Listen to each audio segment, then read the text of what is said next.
Hello everyone, I am Tacit and welcome to the Gems of War Campaign 8 week 10 day 3. So today, of course, we are going to be hitting 20 mimics and continuing on the grind. So currently, of course, we're at 19, 18 normal ones, and one lucky 5 times. Actually had, what was it, 5 Anu, 5 Arania, and 5 Guard, so not too bad. Unfortunately, did not have the Mythic, so we're still in the hunt for the Mythic. But it was still a pretty good drop nonetheless. Anyways, aside from that, the only thing we really have going on in the game today is the pet rescue, which is almost a bad thing because it's a 24-hour pet rescue that still goes on for another 7 hours right now. And during that duration, you can't get any other pets active, making this theoretically the worst day to kind of farm it out of the entire week, just because you're not going to be getting a new pet like every single hour or so. Not too big a deal. Obviously, if you're just doing standard Explorer, it doesn't change anything for the most part. But you just won't see your guild rotating a bunch of different pets. You'll just be stuck on the same one all day, like it has been, as well as this entire stream. We'll just have that one useless pet there the whole time. But at least we don't have to get distracted with anything else, and we can just focus entirely on Explore, which is pretty much the entire game plan of the stream. To continue hunting for this thing. Hopefully we will eventually have it. It is the only troop we do not have. And gosh, it might be one of the hardest troops in the entire game to even get. But yeah, it takes a while. I'm not even sure what its average grind time even comes out to obtain the thing. I know for sure it has to be like dozens of hours, because it seems like approximately every 12-ish hours you might get a chance at about a 5 times chest. And factoring that in with the fact that you probably need about 4 of them, yeah, we're talking like 50-ish hours, give or take, depending on luck or lack thereof. Like, it'll take a while to grind this thing. Like, we're only partway there. But you never know, any chest could be the one. You never know. Also, the chat above me is not working. That's not unfortunate. Why is it not doing chat things? Let me go turn it off and turn it back on, because for whatever reason that seems to work. Where on earth even is my chat these days? Sorry about that, 1 second, and I'll just say hello to everyone. Let's see, here it is. So all I have to do is make its dimension go off by 1 and make it go up by 1. And then boom, that magically fixes it most of the time. I have no clue why, but let's hope it does. Anyways, hello everyone. Hello, Isabel. Hello, Bill. Hello, Gimli. Hello, Genki. Hello, Mister. Hello, Inflame. Hello, hello, Chris. Hello, Jonian. Hello, Sushi Ninja. Hello, Hung. Hello, Draco. Hello, Supernova. And hello, everyone else. Welcome, welcome, welcome. Okay, now chat's working again magically. I have no clue why that works, but it does. I literally just change its dimension by 1 and then change it back to its previous dimension, and then it starts working again. Not the slightest clue why, but that almost always fixes it whenever it is broken for some reason. I don't know why it is broken sometimes, and I have no clue why that fixes it when it is broken, but it does, so I don't question it too often. It just simply does. It is weird that it does, but it does.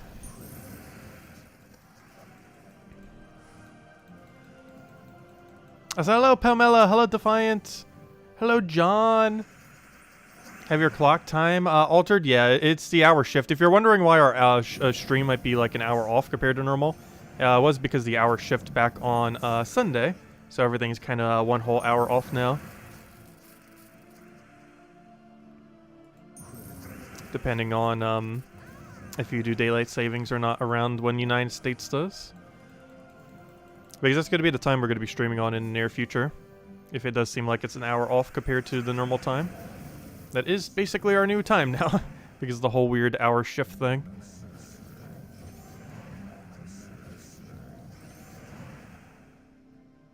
Let's see. I'll take that down. Does 505 make our chat? That's funny. I've still been meaning to completely replace the service that we do it through. I just haven't really bothered. Because it has been decently buggy over the years. Not like if we switch to a different one that they're going to be like flawless. But I've been meaning to try a different one. Just integrate everything over to it. Oh, we need to be careful not to lose this. This is verse 2. We lose a verse 2 if we lose this battle. That'd be very bad. Let me get rid of his resummon just in case. I have a feeling we're not going to lose, but I'd rather not have more things to have to kill. Plus he technically creates red for us there anyways, which we do need for extra turn plus the damage. There we go. Got our nice shiny verse 2. We've been doing pretty good on verse 2s this week. Verse 2 is my lowest verse, personally. And we've been getting more verse 2s this week than any other verse. Hopefully it'll no longer be our lowest verse anymore. Because that'd be pretty convenient if that thing catches up with the rest of them. It happened with verse 4. It could definitely happen with another one. It's just very unlikely to occur, but it can. So we'll kill you out. Got our nice big explosion. Also, St. Patrick's Day tomorrow. Of course, we still have the Vault event all week this week for it. Not sure if we'll do anything special for it tomorrow. I don't know. Nothing really came to mind. And I can't even wear green on stream because we have a green screen. So whatever we wear will be invisible. Unless we just turn off the green screen.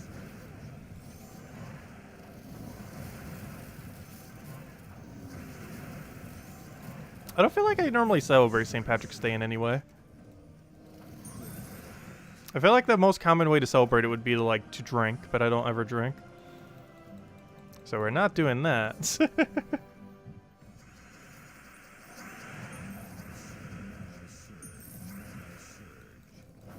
And we can't do anything too green. Otherwise we have to completely deactivate the green screen. Because green does not exist. You still want Elhay attached to a green hat? I could definitely get Elhay out for it. I'm not sure about the green hat thing because it will literally be invisible. Also, I don't have any green hat. I didn't end up picking up one. I'll probably still wear one tomorrow because it's literally invisible. So you guys will never know. But I don't actually have one. Or do I? The world may never know. IsabelArcher, hello bear, welcome, welcome. Turn the screen off and wear green. We could do that. I actually don't have a green hat though of any kind, I don't believe. Because when I went shopping the other day and went on all my errands, one thing I didn't do during all that was pick up a green hat. Got a lot done. Getting green hat was not one of them. I just didn't see any in any places I went. The pharmacy and the grocery store did not have it. And obviously the few other locations where I went to wouldn't have a product like that. Of the places I went to that would have had it, didn't have it.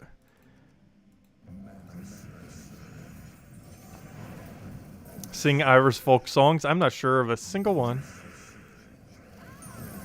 Hello Tyrion! Hello Pamela! Hello Andreas! Hello Barbara! Welcome, welcome, welcome. Oh yeah, we always have the lizard.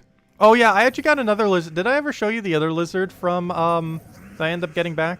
This one I didn't use as much, but he was kind of my backup lizard for the other lizard that I used to wear at the flea market. I mostly wore the other one at the flea market, but I do have a backup lizard. I'll show him on stream tomorrow. I actually brought him back when I came back from New Jersey, back in from the family trip back in January, December. I don't think I ever showed it on stream, even though I brought it back a couple months ago. I don't think we showed it on stream a single time, but yeah, we'll show it tomorrow night with the other lizard. Might as well.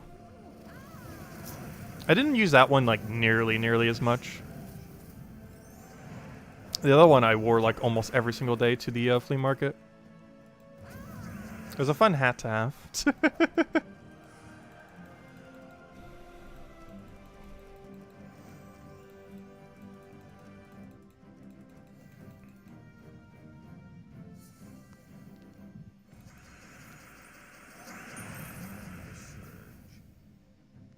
They're all copywritten. True. That's probably also an issue. Yeah, there's a surprisingly high amount of things you actually can't sing without getting copyright stricken. Though, if you sing them horribly enough, you might not get copyright stricken. So it might be somewhat safe. But if we had the melody or something playing, that would get copyright stricken. If it was just me trying to sing it, I'm pretty sure I would sing it horrible enough that copyright wouldn't even try to trigger on it. Because it wouldn't comprehend what I'm even saying. Let's see. But yeah, we're still not going to do that, though. But realistically, I'd be bad enough that it wouldn't pick up on it. You'd have to be good at singing to get copyright stricken from singing songs like that.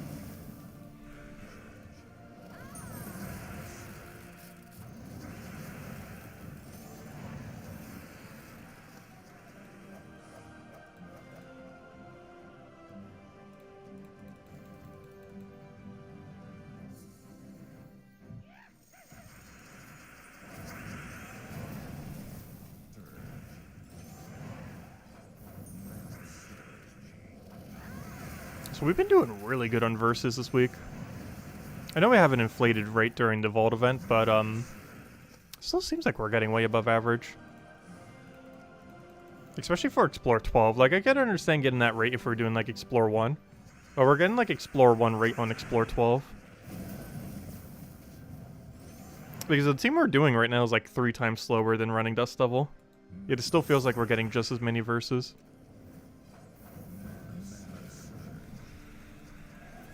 Obviously, the ratio is the same, regardless of which one you do. But theoretically, the rate should be lower, given that you're cycling through less. But it feels like we're getting just as many. Oh gosh, we're 1 single shard short. That hurts. You're out singing tomorrow night, but you won't be singing any Irish songs, although you have an Irish surname. You're just born in Yorkshire, England. Nice. Very nice. Well, I hope you enjoyed a holiday. And what's the next big holiday after that? I guess Easter then. Which, what day does Easter fall this year? Why does April 21st sound correct? That's either correct or extremely wrong. Probably extremely wrong. Let's see. Actually, completely forget. What day is Easter? Obviously St. Patrick's Day is tomorrow. Okay, 17th. Close. Not quite. Okay, the 17th. Not tomorrow, 17th, but next month, 17th. Actually, that's kind of funny. St. Patrick's Day and Easter, both on the 17th this year. Interesting. Obviously, that's next month, 17th, though, not this month. Let's see. Let's explode all the things.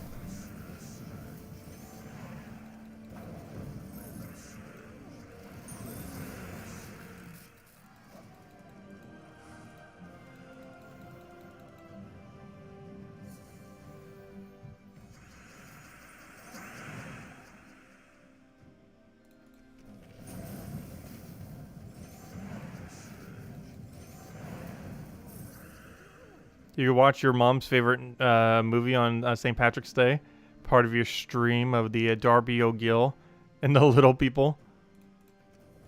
Have I seen that? I've actually seen a lot of weird, like, older movies from when I was younger. Why does that sound familiar?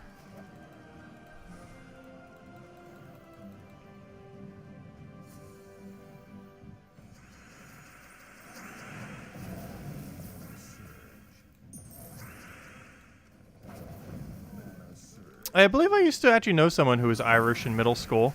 Isn't O'Brien normally an Irish surname? As like to have as your final name? Because there was actually 2 O'Briens in my elementary school. One which I knew pretty well. Not like one of my super close friends, but how small the class sizes were, you kind of knew everyone in most of your classes. Because in that elementary school, you kind of stuck with like the same like 20-ish people the entire time. So you got to know quite a few of them pretty well. I can't remember what his first name was, though, but I remember that his final 2 were O'Brien.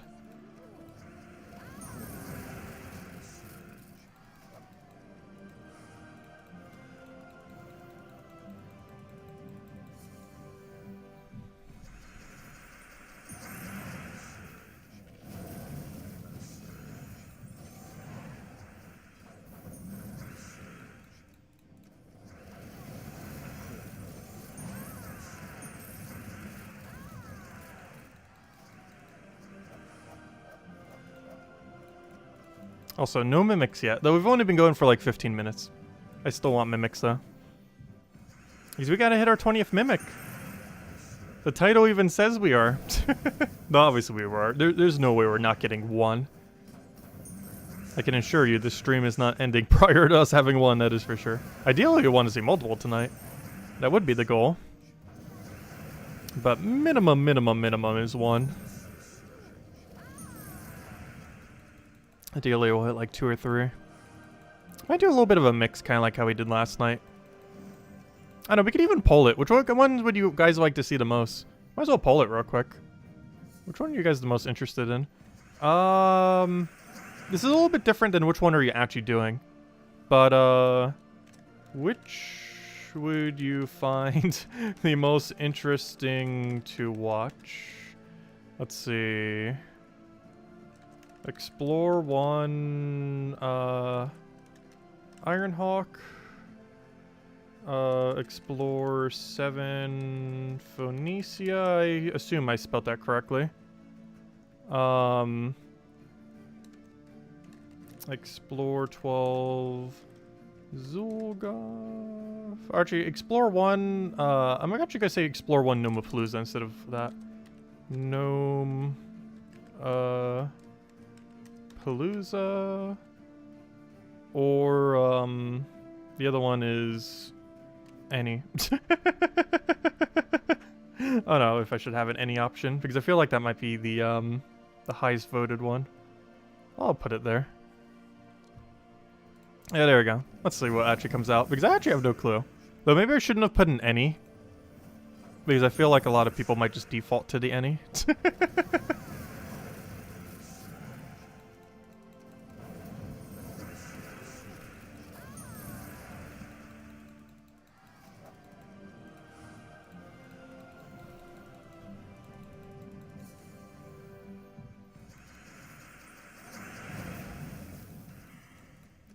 And of course, the higher the explore level, the more mimics we'd be cycling through.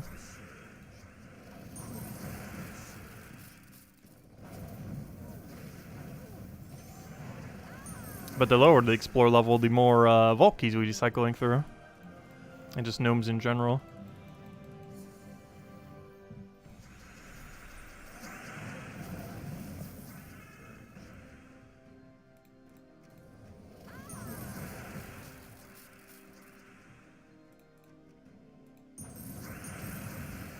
Oh, hello, U7. Welcome, welcome. Hope all has been well. Any has taken the lead. Though, Zulgoff was winning there. Let's see. Yeah, looks like it's a toss-up between Zulgoff and Any. I had a feeling Any would be in the lead. Probably shouldn't have even had it as an option. He was trying to gauge mostly between the three. Or between the three, Zulgoff's winning. But I might be biased by the fact we're currently doing it. Though I might also be biased by the fact that we want to try to get that Mimic.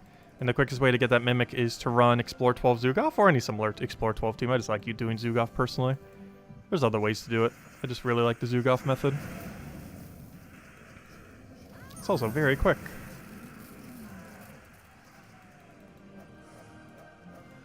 What kingdoms are the best for Explore 7?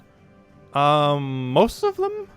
Like, as long as they don't have Submerge or Spell Reduction or Revive, you can run it. So some places include Sword's Edge, Cinder Mirage, though it does have an explosion at the start of battle that can slow you down some. Wild Plains. I don't know, I can't think of every single one off the top of my head. Sword's Edge just has like 10-20% extra stats this week. So that might make it too high of a durability depending on what your magic is. But basically, as long as the kingdom doesn't have Submerge of any kind, or Spell Reduction, or Revive, or any other Empower or very annoying thing that could trigger on first turn, you can run it. And I believe that's about a fourth of the kingdoms, I want to say. And even if they do have one of those annoying mechanics, you could still run it there if you wanted to cycle through 20%. Though normally you don't chase 20% when you're doing Phoenicia build. It's more so an Explore 12 thing. If you're even going to bother doing it with Explore 12. Because I personally don't. I might once we finally have every kingdom upgraded, but at the current moment in time I haven't really been. Oh, hello, Logic Slayer. Welcome, welcome.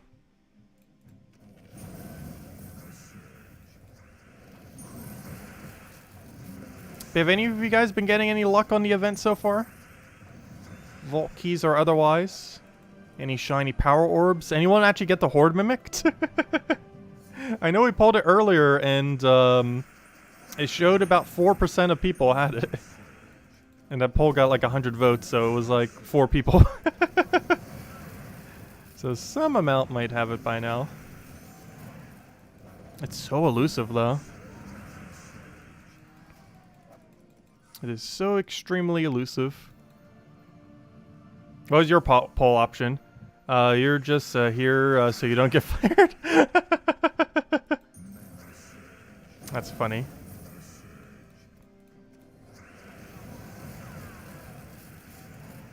Oh yeah, Pride Land's a pretty good location as well. There's a lot of good ones.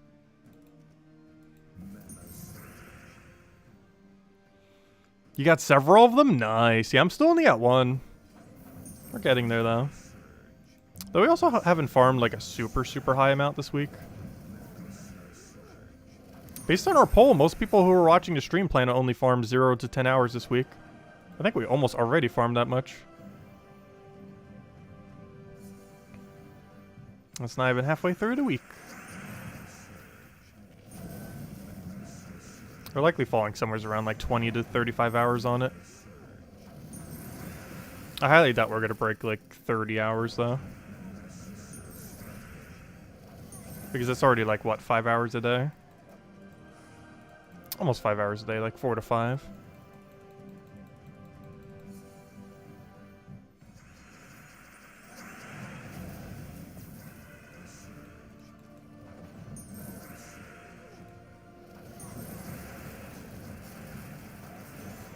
Oh, your mana drained me.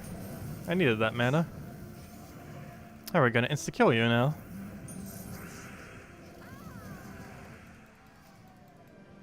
$30 hours so far? Nice, wow. Quite the grinds. Has anyone gotten the Horde Mimic yet?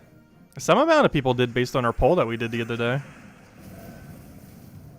Although I had like a little over 100 votes and only had 4%, so. Very few people. Good chance none of them are actually here right now. The achievement is still so low that it shows a 0% on Steam, which is really funny. Like, so few people have it that doesn't even register as a decimal of a percent. It is actually still that low, unless it's been updated by now. Nope, it still shows a 0. Like, the amount of people that found 3 mimics is at 0.2%. But the Lord of the Horde, which is for getting the new Mythic Horde Mimic, is still so low that it shows a 0%. Also, I never did the miles thing. I will be the next time it rolls around, though. I didn't bother doing it the first time around. But, yeah, it is so ridiculously rare. Like, obviously more than 0 people have it. But, it is so few that it doesn't even register as a decimal of a percent. Which is pretty funny.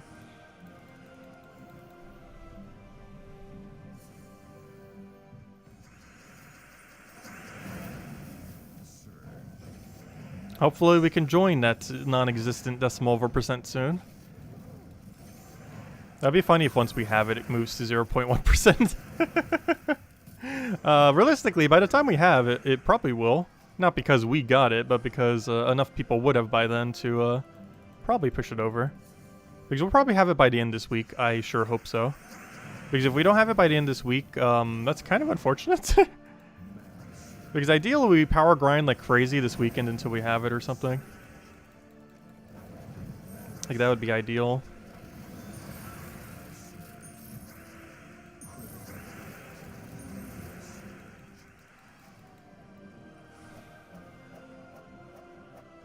You're farming gold souls and gnomes, nice. But you can get a lot of those simultaneously as well.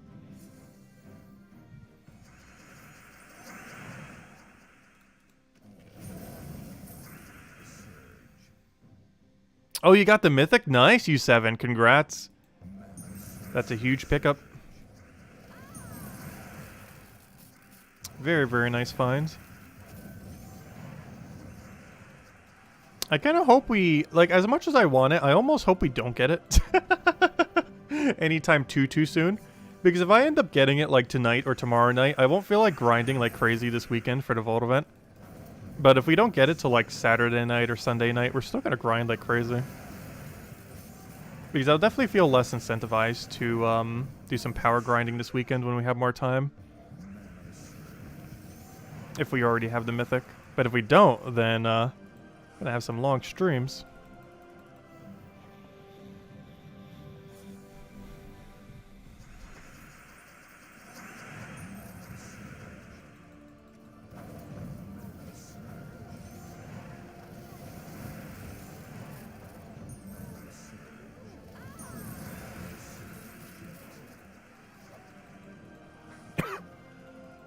Hey, an Anu, nice. Good old Anu.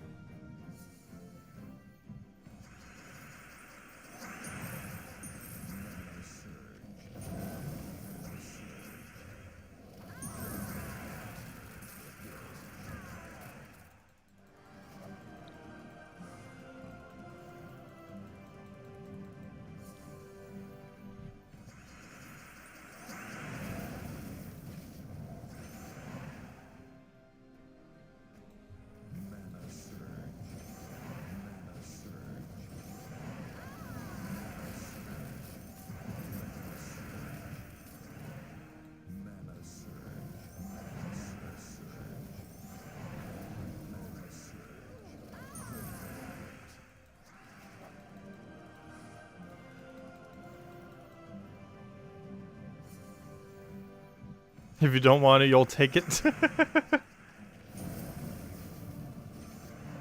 I wonder what the value of that would be if there was actually a market in the game. Like, how much do you think you could sell a curse, or not a curse, but a horde mimic for in the current state of the game? If there was like an in-game like transfer for it. I feel like it'd be worth over 20,000 gems, if not more.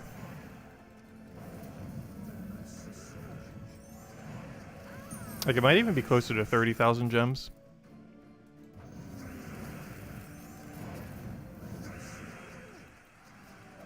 If there was like some kind of like trading market in the game.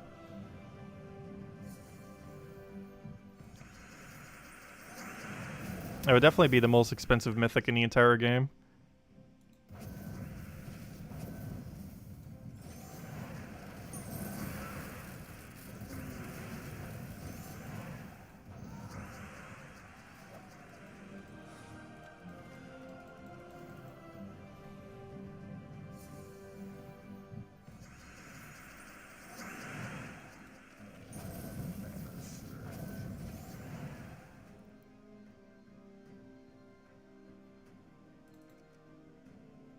Oh, we were talking to Genki or me? Because I haven't checked my DMs on Steam in, like, multiple years. I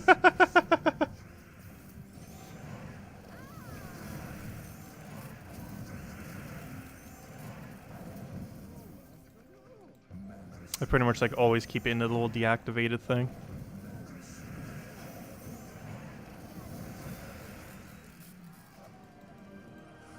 There's just too many locations to keep checking, so I like completely... Oh, you were talking to Genki, okay. Because I basically like completely disabled it on Steam. Because there's just so many locations I have to keep checking that I just like stopped bothering with that one.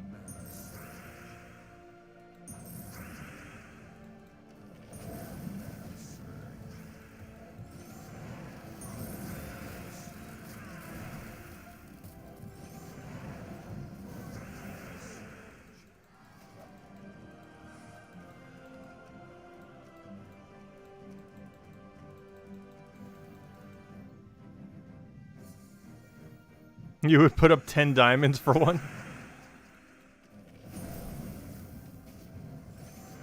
Its value in diamonds would probably be like 15 to 20,000, I would assume.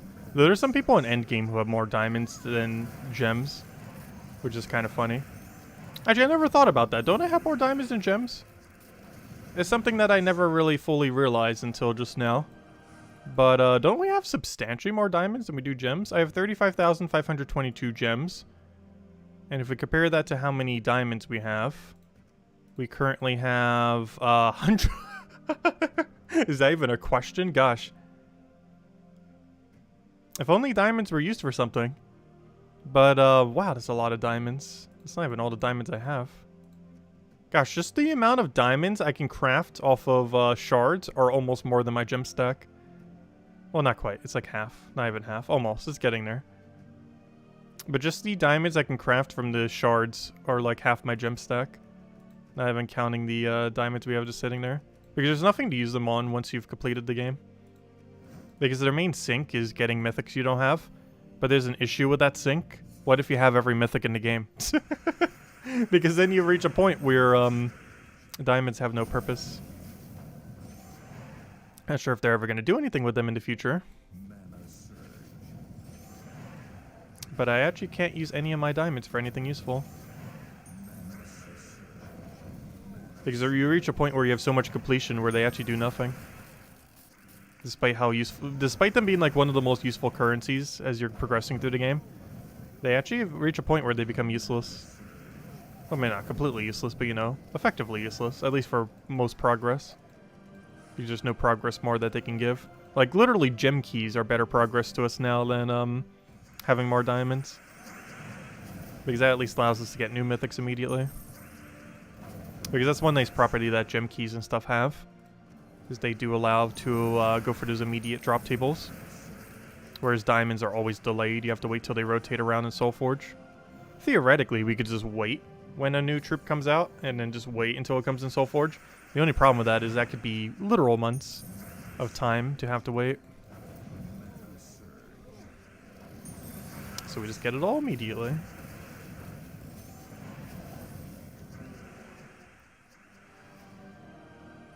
We're a hoarder. I don't know, we do hoard a lot of resources for a lot of things. My philosophy when it comes to any resource in any game though, it's not necessarily that I'm hoarding. It's just that I like to have enough of a resource that is literally impossible to reach 0. Even if I only need like 10 of a resource, I still want to have like 1,000 of it. Because what if you need more? And that ends up leading to me having a lot of everything. Always. I think that was a really big issue in something like Animal Crossing. Because we have like such an excess of every craftable material in case it ever became relevant. And that was actually useful from time to time because they did just randomly become relevant in that game occasionally. But yeah, we really overkilled it in that game. I slightly did it for Pokemon Legends Arceus. Like there's some consumables that realistically you'll use like once per hour. And I have like a 999 stack of them. Like literally the max amount you can have. In most hours you use like 0 to 2. But I have 999. But you never know. What if you need like 5 in an hour, and then that happens like 100 times in a row? Then that would hit through half my stack. Let's see. I'll take that down. Hope for a skull for Sky.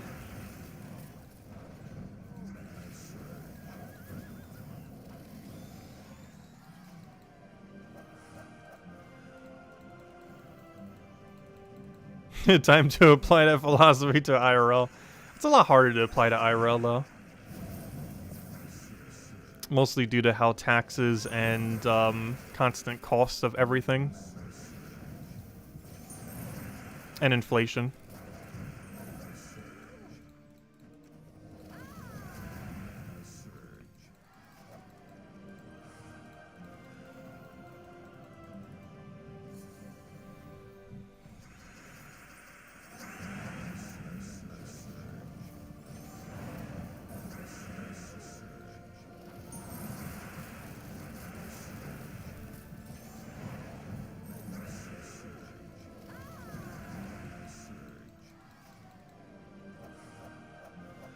They could be needed for a quest or something. I'm really bad about that in every game as well. If there's consumable items in any game, I will not use it at all until I find a way to infinitely obtain it. If it is not possible to infinitely obtain the resource through some way, shape, or form that I can confirm is infinitable, I will not use that consumable item, regardless of how useful it might be at a given time. But I'm really bad about that in like various RPGs and stuff. Like I have to know how to gain infinitely before I would actually use any consumable. Because you don't know how limited something is just by looking at it sometimes.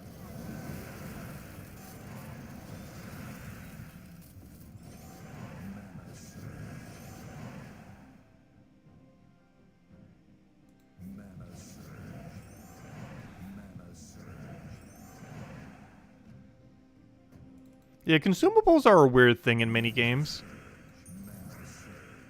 I definitely feel like I don't use them a lot. I can't think of a single game where I like spam consumables. Unless there's like a really easily bought like super low tier one that you can end up spamming. Actually, you know what? There is one funny RPG that I actually do spam consumables in quite a bit. But it's only because of the fact that they are all infinitely obtainable. But Ring Fit Adventure, that one exercising game we should probably stream at some point. Because there's actually a lot of instances where it's really viable to use items in that game. Because anytime you use items, you do less exercise. So there's a big incentive to do so. Because the game already makes you do so much exercising. So any time where you can like mitigate that ever so slightly, so you can keep playing a little bit longer, is very beneficial. It's probably the only game I've ever actually like used consumables properly in.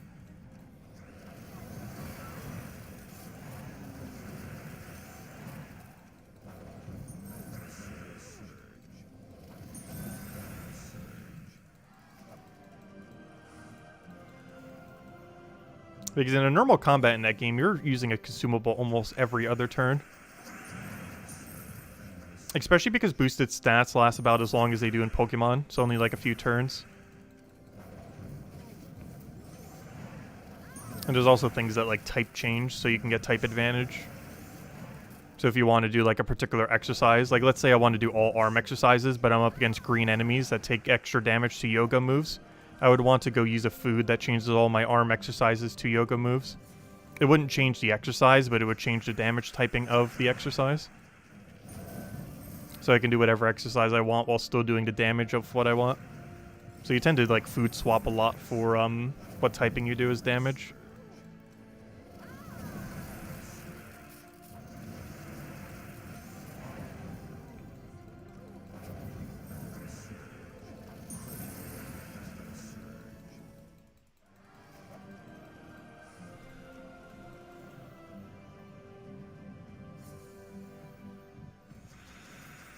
Oh, so we'll take that over.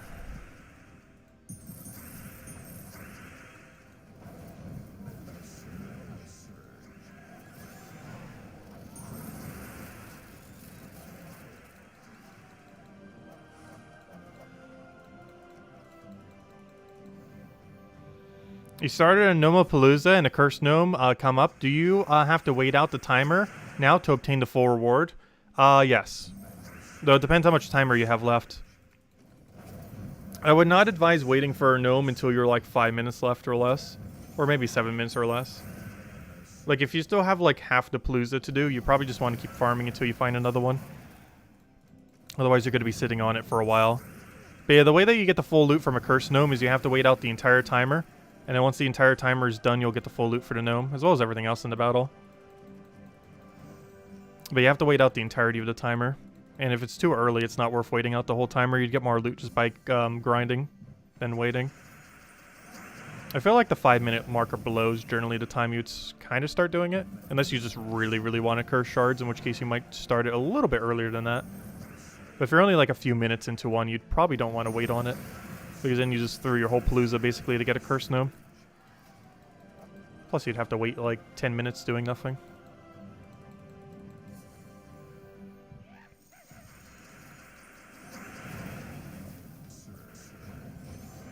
I think the longest I ever waited for one was like 6 minutes. And that was when we like really, really needed curse shards. Like that was near the beginning of them existing. Nowadays the longest I'd probably wait is like 3 minutes. Just because I really don't need more curse shards. Though if we can get an opportunity where we can easily get some, then we might as well. Just in case they ever get another purpose into the future. I feel like I'd mostly use them for Forge Scrolls and the occasional badge upgrade. Which is, those don't really consume too many compared to some of the other options. As far as Curse Runes are concerned. They mostly consume other resources, particularly the metals. The metal upgrades almost completely consume metals. It's not really consuming the shards that much. Actually, relative to the ones that are actually useful, they consume the least amount of shards.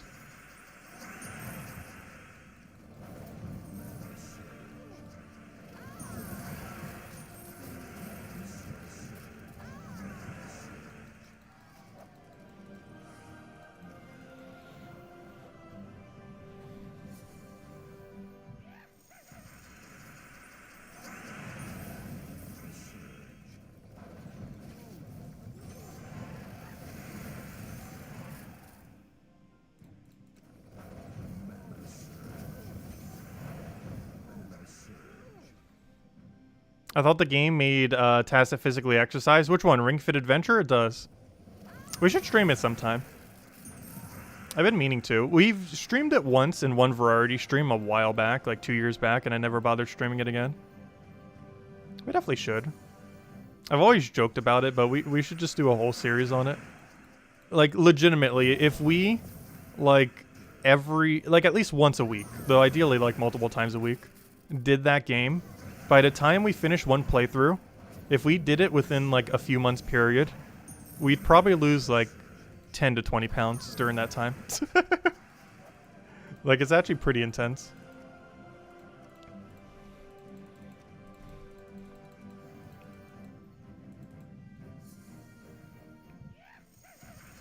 It's a pretty decent RPG for what it is.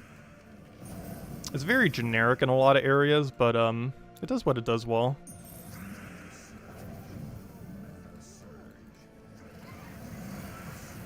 You remember that stream? The other problem is I don't really have a proper way of recording myself when doing the exercises. Like, I don't really have a good setup that would work for that. But we can still kind of try to make it work. The biggest issue is any exercise that would require me to get on the ground, because I don't have any possible way to record that properly. So I might just have to choose all the moves that aren't ground-based. Because I don't think any field moves require you to go on the ground, luckily.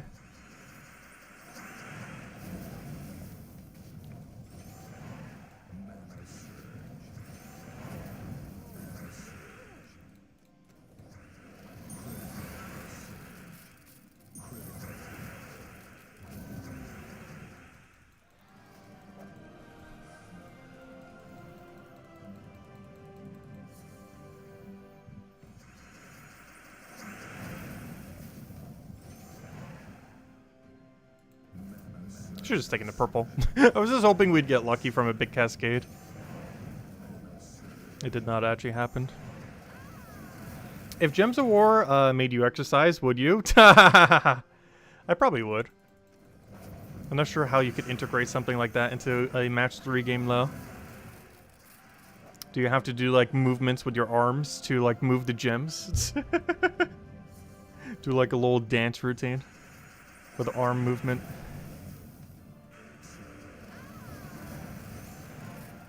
Actually, would be kind of funny if you did it in like a VR thing, where you had to like grab each one and then just like constantly move with it. Actually, that's something VR would be pretty good for, wouldn't it? Though you'd probably get the headband for the thing really sweaty. But VR would probably be pretty good for exercise games. Though you'd probably get pretty nauseous, like that much movement while looking at a screen like that. Like, you'd have to be really immune to motion sickness for that to work.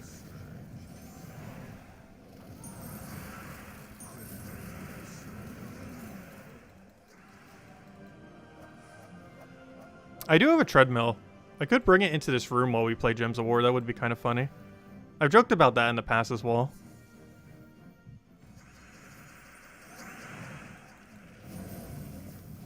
It wouldn't be that hard to bring it into a stream setup. I wouldn't be able to green screen though, but we would be able to bring it here. There's not really anything too important behind me, just like a random junky cabinet, or whatever you call that, a wardrobe with like a bunch of junk on top. It's not that big a mess.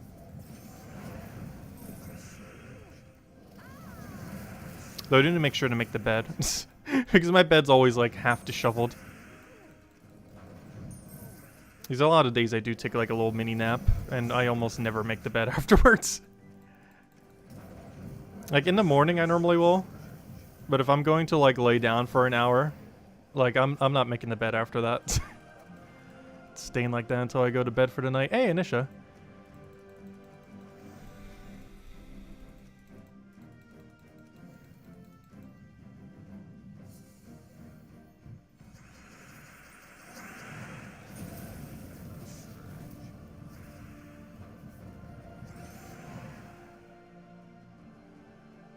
I'll try for yellow off a sky.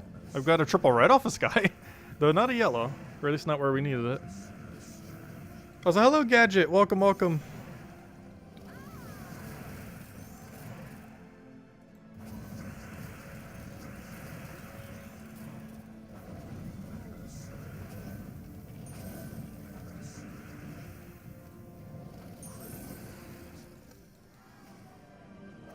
Our best stream last year was Spiritfarer.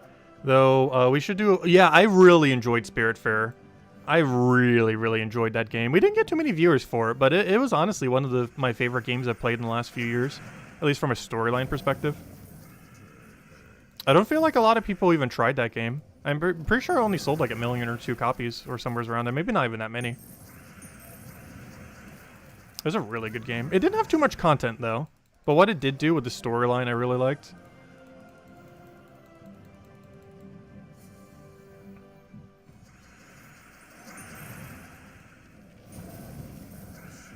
As one of my favorite bird characters as well.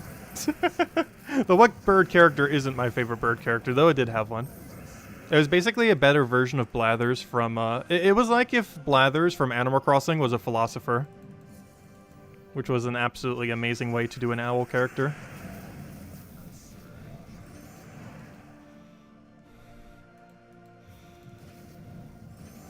I'll take that over.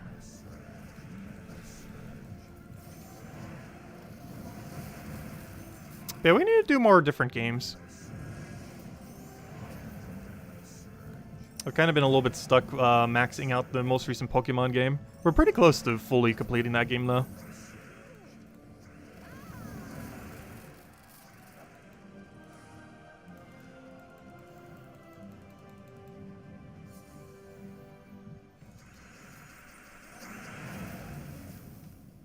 I just tend to like to finish whatever I started. Regardless how long it takes. Let's see. I'll take that over. Because there's only like one other main objective I really want to get done in that Pokemon game. And it's finishing out all the solitudes with every Pokemon. Basically, there's like a one-on-one fight that you have to do with every Pokemon. That's almost more like a puzzle, which I actually like. It reminds me of those puzzle games in the old Puzzle Quest games. Like Puzzle Quest 1 and 2. It reminds me a lot more like those, except without a match 3 board, obviously. But they're all like a little puzzle where you kind of have to figure out like what move you need, what stats you need, what min-maxed EVs and everything you need. Or not EVs, it's not in the game, but like nature and stuff. Like, it's a little puzzle of like all the little components that you need to win out the fight. And some of them you even need to use the new agile strong system in a certain way so they actually win. And some of them only have one correct answer, which is kind of interesting. So they've really made it into like a little puzzle game. With 242 puzzles, of which I've completed more than half. On my last objective is I want to complete out all of them. And then that there, we're pretty much 100% completed. Beyond that point, I'm not going to bother going for like true 100%. Because that would require like getting every shiny in the game. And we have like 92% of them. The only problem is that last like several percent, similar to how in Gems of War, are insufferably hard to get. Like Gems of War, getting 95% of troops. Not that hard. Getting that last 5%, an absolute nightmare. Case in point, Horde Mimic. But there's more than just that. There's Zugoff. There's all the low tier mythics that you basically never want to get until you absolutely have to. Like Xenos and stuff like that.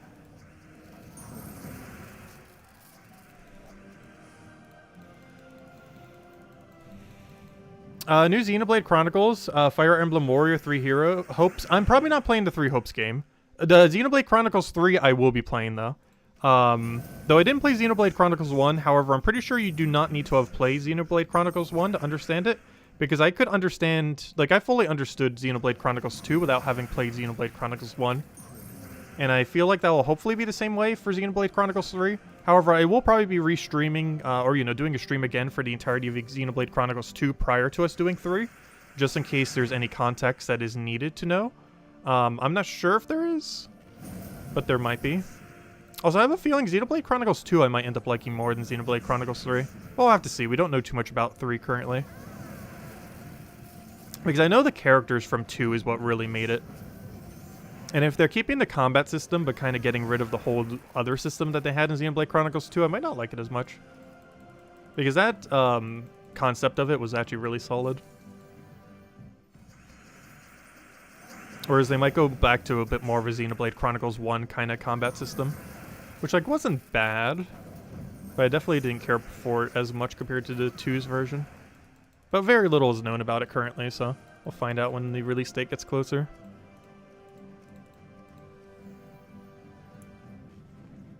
But yeah, I'm probably not playing the 3 Hopes thing.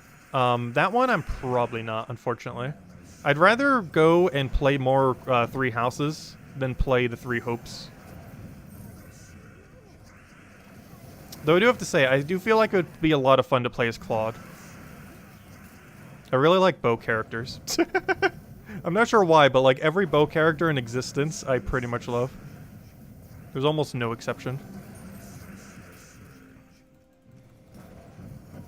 Always been a big fan of bow characters. which is something that Gems of War needs more of. We actually have a very, very few units that have bows. There's also almost no viable bow weapon. This kind of looks like a bow. Actually, it literally is a bow. No wonder why we like this team. Now that I look at it, isn't Flamer literally a bow? I never really looked at it like that. I looked at it more like a staff. But it actually is literally a bow. Go figure. Case in point. There you go. We're literally using a bow right now. I kind of forgot it's actually a bow. It always looked more like a staff to me, but it is quite literally a bow. I see the little string now.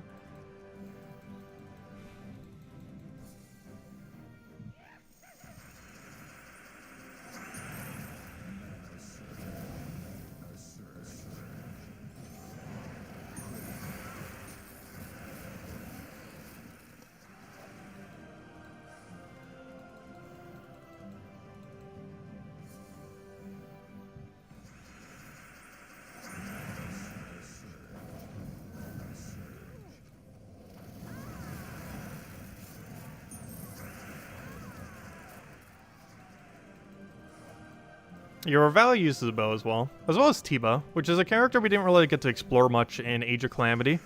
But I'm pretty sure he plays a lot bigger role in Breath of the Wild when we finally play Breath of the Wild. I don't know, we might just need to do a poll at some point. We could just technically pull it right now. I would need to think of 4 games. The only problem is almost all of them are going to be like Nintendo based. Of the ones I'm about to mention. I need to think of at least like one that isn't. Because like every single game I'm trying to think of right now is like all Nintendo. Actually, Octopath Traveler is on every platform, I'm pretty sure. I just happen to have the Nintendo version. But yeah, let me go pull something real quick. This is just to kind of gauge interest. Oh yeah, I need to cancel the other poll. So our other poll went to 39% any, and the highest amount was ended with Explore on Zugoff, which is good because that's what we're doing right now. That's convenient. Anyways, let me go make another poll. Fall Guys make the list. We will be doing Fall Guys again when they do another season. They're ending the double fame bonus tomorrow, which makes me think the new patch is very soon.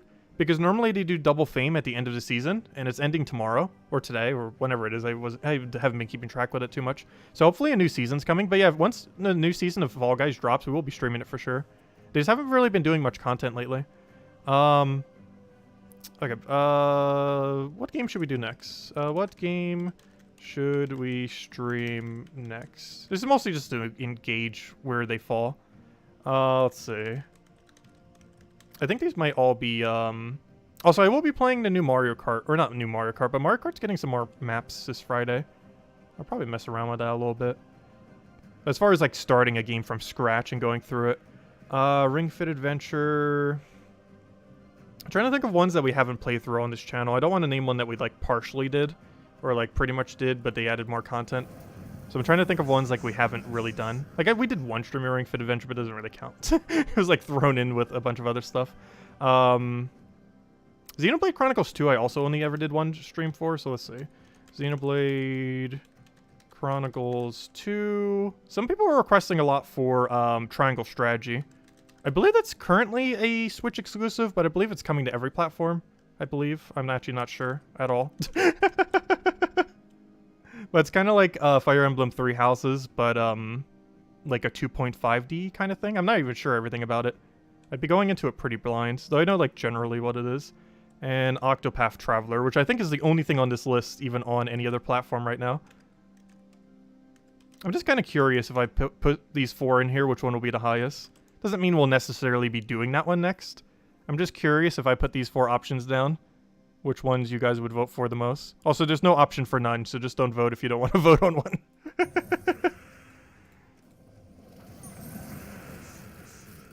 But yeah, every single one of those games we've never covered on the channel.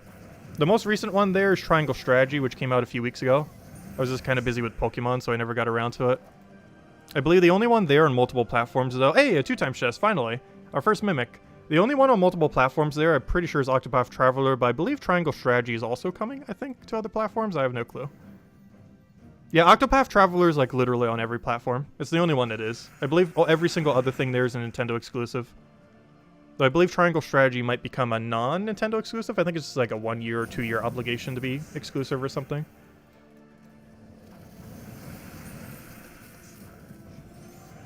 Oh, Triangle Strategy is winning out a lot. Oh gosh, is that game actually good?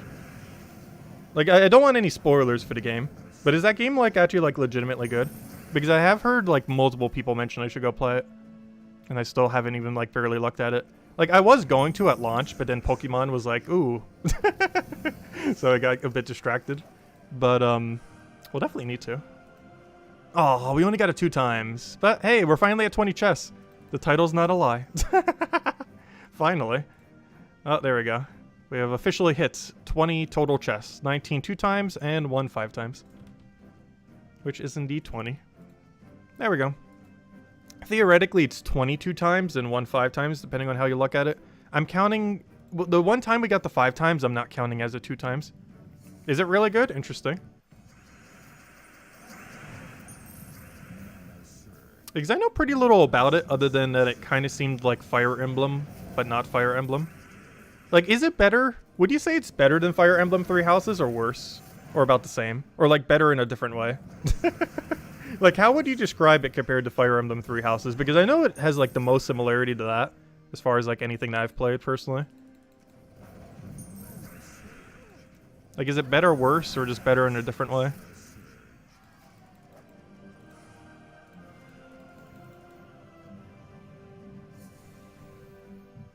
Oh, is it going to be bad for 100% completionist OCD? Oh, gosh.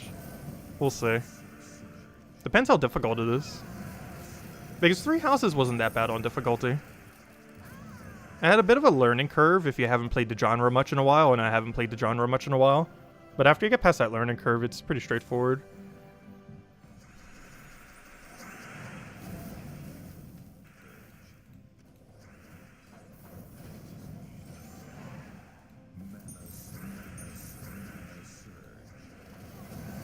It's better in a different way? Interesting. Maybe I might have to stream that game soon then. Hey, what else is up on the list? Oh, Ring Fit Adventure is actually winning first right now. Actually, they're tied. Triangle Strategy and Ring Fit Adventure. Also, Octopath Traveler in dead last. I find that kind of interesting because I've heard a lot of good things about that as well. But it might just be dead last based on the options. That's currently a 2-way tie between Ring Fit Adventure and Triangle Strategy. Oh, those might have to be the next 2. Xenoblade Chronicles 2 I was going to save for around when Xenoblade Chronicles 3 happens anyways. We just don't have an official release date for when that is. Once we do, we'll know when on Earth we're doing Xenoblade Chronicles 2. There's something we're still definitely going to do, which is probably going to be closer to when 3 comes out. Like, we'll probably do it like 2 months before 3 comes out. I say 2 months because there's a lot of content in that game. There's no way I'm 100%ing that game. That is one game where I will not be 100%ing. Similar to when we do, like, Breath of the Wild. Oh, yeah, I didn't put Breath of the Wild on that list. Whenever we pull it, we might need to add that. We'll let the 2 highest stay and the 2 lowest go, because we kind of know when we're doing Xenoblade Chronicles 2. Wait, I forgot to put Breath of the Wild on it. Though, similar to Xenoblade Chronicles 2, I kind of want to do Breath of the Wild prior to doing, what's it called? Breath of the Wild 2. Like, that's one, like, the sequel games. Kind of like, as well as, like, Hollow Knight. Like, Hollow Knight we won't be doing until Silk Song eventually comes out of development hell. Wasn't it announced, like, 4 or 5 years ago?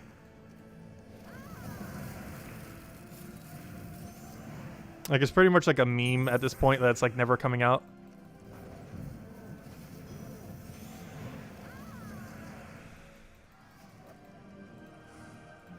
Obviously, it will be eventually. It just has a smaller development team that probably got hurt pretty hard by the pandemic, which delayed a lot of their endeavors. Let's see. I'll take that over. You would have voted for Zelda. Yeah, won Game of the Year in 2017. It would actually be the first ever Game of the Year game I would have ever played when we play Breath of the Wild, whenever we get around to it. I've actually never played any game that has made Game of the Year. It'd be the first one. Unless Ocarina of Time was. I can't remember if it was. But I was, like, really young when I did that. It'd be the only one in recent times. Is there achievement for gold level? Yeah, so you have to get 100 gold level troops, and then you get an achievement for it. It's one of the harder ones as well. I believe it's at 0.7%, or at least on Steam anyways. Yeah, this one. Try this one, Geoff. It's upgrade 100 troops to gold elite level. We're also getting to the point where quite a few of them need silver, 10 silvers. So you can kind of just get the silvers to gold and be good to go. Because I think we already have like 3 to 5 kingdoms that need 10 silvers or something. If you get all those gold, you're pretty much almost halfway there on that achievement. But yeah, it's one of the harder ones. Not the absolute hardest in the game, but it's definitely pretty high up there. As they keep adding more and more ways to get tokens, like these new Mimic feature, it's not as bad, because of course we are getting more tokens now than we have ever been able to in the past. So it has increasingly becoming easier, not just because you'd have more tokens, but also because the rates of tokens have been slowly increasing between the multiple ways you can get them in the game. However, yeah, it is still one of the harder achievements in the game. Definitely top 10 hardest. Possibly even top 5 hardest. I'm actually surprised it's not even lower than that. Because right now it's actually, let's ignore these two. It is currently the 1, 2, 3, okay, yeah, it is still top 5. It's the 4th hardest achievement in the game if you ignore the 2 that are like artificially hard right now. It's definitely top 5 hardest. Actually, you know what else is kind of funny? Defeat 10 Cursed Gnome is only at 0.9%. I'm actually surprised that's not higher. Obviously, Cursed Gnome is really hard to find, but during a Vault event, it's not too hard to find 10 Cursed Gnomes. Like, even just this week, we're at, like, what, 3? And I threw, like, 1 Palooza. If we kept throwing Paloozas, we definitely have a lot of them, that's for sure. Also, I find it funny that Ring Fit Adventure's winning the poll. So, actually, I might need to try another poll. Would you guys want me to continue where we currently are in Ring Fit Adventure, or literally start a file from scratch? I have a feeling it'd be the file from scratch option. Which would be fun. I'm just not sure if the intro would show the game off enough. But at least it would show all the things off in a nice pacing, if nothing else. I wouldn't say that the start of the game is slow. But the game is definitely made to be played slowly over time. And it definitely starts slower than how it ends, obviously. Or, you know, as it starts getting all the mechanics ramping up. Because it slowly introduces you to all the mechanics. Whereas if we started on our current file, we'd have a good majority of the mechanics unlocked.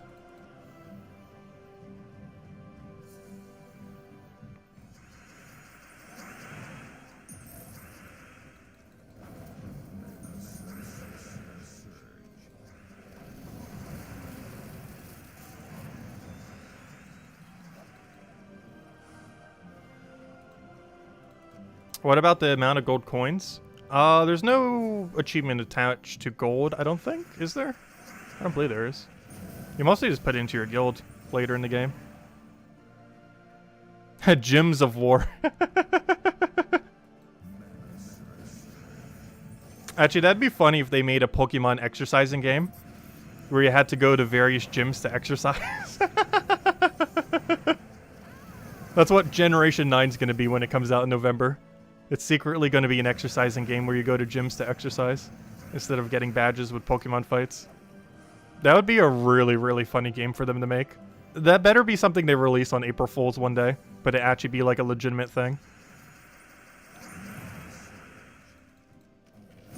I'm actually surprised they haven't done that after 25 years. Unless the word gym means something different in other languages. But in English, it would be perfect.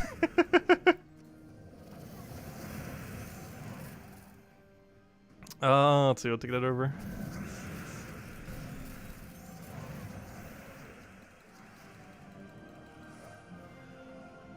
Yeah, all the achievements there count all players ever, not just current. So they're not necessarily a good example of total. These literally anyone who even clicked download on the game at any point for whatever reason, even if they played for like 1 second. It counts every single person. So it's harder to get like an exact percent. The only way we'd really know an exact percent is if an achievement that's ultra easy and ultra hard come out at the exact same time. Then you can get like a better gauge for like total percent of people that have done something. Because you need a really easy and a... You need like a super easy, a kind of average, and a ultra hard achievement to come out at the exact same patch, which almost never happens. Like, normally one of them would be doubled up. I don't think we've ever had a patch where we've had, like, a perfect super easy one, average one, and super hard one. This patch came close. Like, it had one super hard one and one average one, but there was no easy one for an anchor point.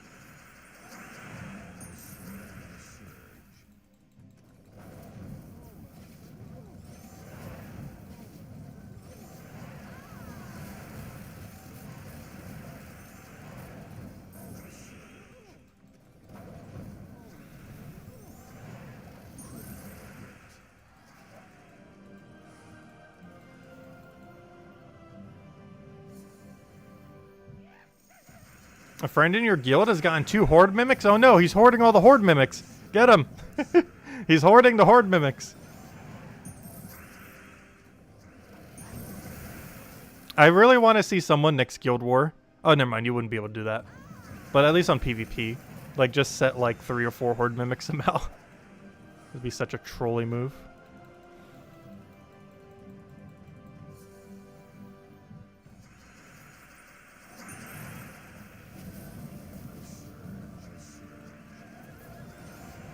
Oh yeah, sure, go hand out a code. I was going to do it when we found our first 2 times chest, and we already found one. I kind of got distracted while we were farming.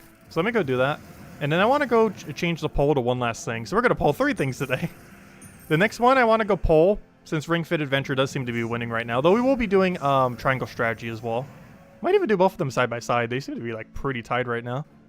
Because we could easily do an exercising. Because Ring Fit Adventure is not a game you could stream for a while. Like if we do Triangle Strategy, we could easily have probably like an 8-hour stream, a 10-hour stream for the first few streams. If we're doing Ring Fit Adventure, the longest stream will be lucky if it gets past 2 hours. Because you will be completely tired normally by the 1 hour mark. If not earlier. Oh, you know what I could do too? I could put it on my OLED. And start a new file on the OLED then. And keep my old file on the Switch, or on the other one.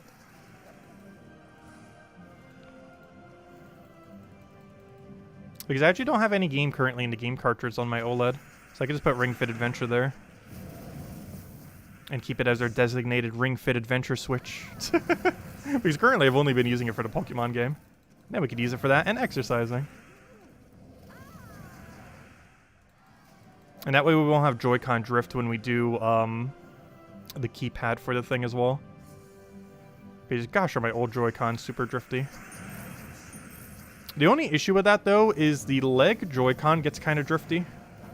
So I might have to do, like, a mix of the old one and the new one. I'm not sure if they're compatible that way, but I sure hope they are. I've actually never tried mixing Joy-Cons before. Because the one in the leg strap, I actually want to use the old one for, because the way that you have to put it into the leg strap is just asking for it to start to get drift. Because it bends it in, like, a weird way. So that one I'll use the one that's already drifty for. But the one that goes in the ring, I'll use the good one for. Hopefully you can mix and match them that way. I've never actually tried. I assume it works. But I've never actually tried to do so.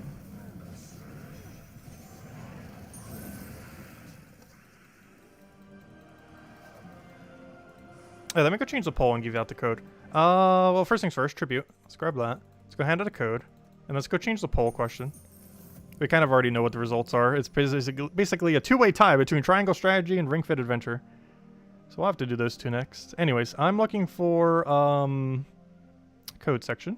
I found the code section. Now I need to find my code. Found the code. Computer's a little laggy today.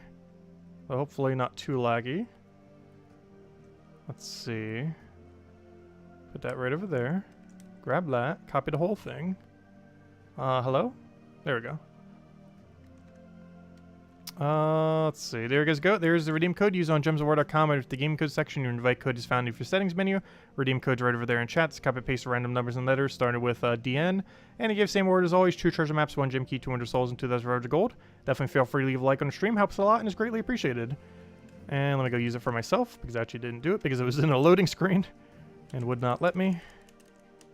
Make sure there's no extra spaces in between or at the beginning or end, and we're good to go. Okay.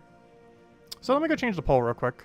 So if we did do Ring Fit Adventure, and poll, so we got our data there. Thank you everyone for voting. So one last thing to poll this stream. Like the 3rd thing. I really really like this new polling system YouTube has. It works a lot better than their old one. So, when we do Ring Fit Adventure, should we start from a started file, or should we do it from a started file? I'm trying to do this in a way that doesn't sound confusing, because I'm trying not to use the word start for both of them. Should we do it from a already progressed file, or start from scratch? There we go. I just spelled scratch incorrectly. How did I spell scratch incorrectly? Oh, I accidentally typed the wrong letter. I see. Progressed file. Start from scratch. There we go. Curious which one wins. I know which one I want to do. And I have a feeling that one might end up winning out as well. I'm kind of curious which way it goes. Anyways, let's keep grinding. I have a feeling I know what way it will go, though.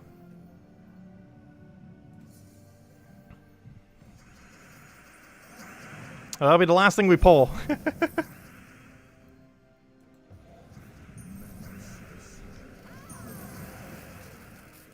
Let's see. Take that over.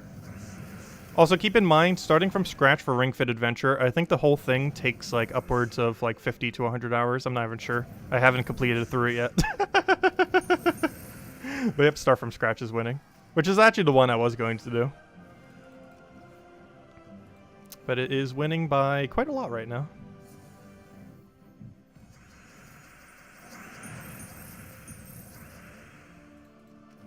Maybe the very, very first stream, I don't know. That would spoil the kind of mechanics that exist, though, if we start, like, one midway through. Let's go all the way from scratch. Not even tease what some of the future mechanics will be. The only problem with that will be completing it in a timely fashion. Hey, another 2x mimic, nice. Because I still, to this day, it came out like 2 years ago, and I still have not completed through the game. Mostly because you have to do so much exercising to get through it. Especially if you do all the side quests for 100% completion, which I have been. Like, some side quests are kind of hard. Because they actually require physical skill. We can't cheese it with good gaming skill. We have to be, like, actually, like, physically not horrible. Though the tracking on some of the movement's kind of weird. Like, it's definitely not the best for some of it. Ah, we only got it 2x. Well, we got it 2x. Now our number is truly 20. So we found 22 times and 1 5x. Eventually, we'll find another 5x. It's out there somewhere. There we go. 22 times 1 5. We'll get there eventually. Yeah, Triangle is tied. We're going to be doing both in the near future. Because you have to keep in mind, Ring Fit Adventure is going to be a long-term thing. Like, when we start Ring Fit Adventure, it's literally going to be going for the rest of this year. On and off. Obviously, it won't be the primary game we'll be playing. But, like, you legitimately cannot play that game for, like, more than an hour most times. For the initial streams, we might be able to, because they're towards the easier side. But once you start getting deeper into the game, and they start adding, like, a billion different exercises, they really get intense.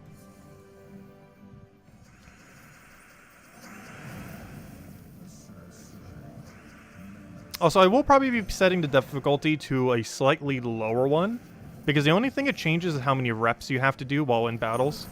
And the main reason for this is it will allow us to progress a little bit more through the game while still doing a lot of exercises. Because difficulty has very little effect in that game on how much, like, it mostly just determines, like, when you're in a battle, how many exercises you have to do, more so than actual total amount. So if we set it to, like, a lower middle range, we're going to be able to progress through the game a little bit quicker while still exercising a lot. Because if we set it too high, we're going to basically progress through the storyline, which is what I did initially. Like, if you set it too high, you're going to progress through the storyline way too slowly. I might ramp it up after a little while, though. But at least initially, we are going to set it to a bit of a lower option. Mostly to get through the game a little quicker. It's still going to go through pretty slowly, though. It's a game that's meant to be played over the course of probably like a year, or at least several months. Highest difficulty or go home? That's definitely not happening. Like, I want to actually engage the battles, because there are ways that you can cheese past, as well as mechanics that you later get that literally allow you to pass battles. And if we set the difficulty too high, we're going to be overly incentivized to skip as many battles as we can, or to cheese every battle with items or something.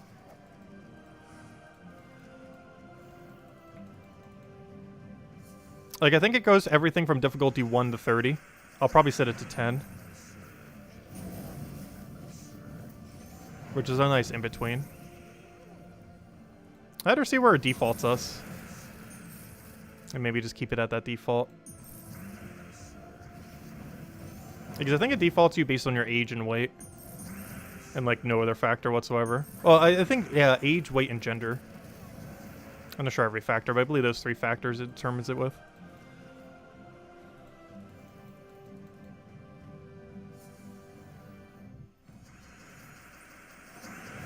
But no, that game is super hard even if we put it to, like, a mid-range difficulty.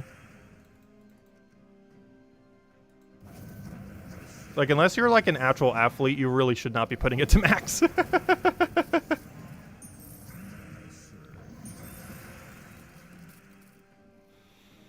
Let's see.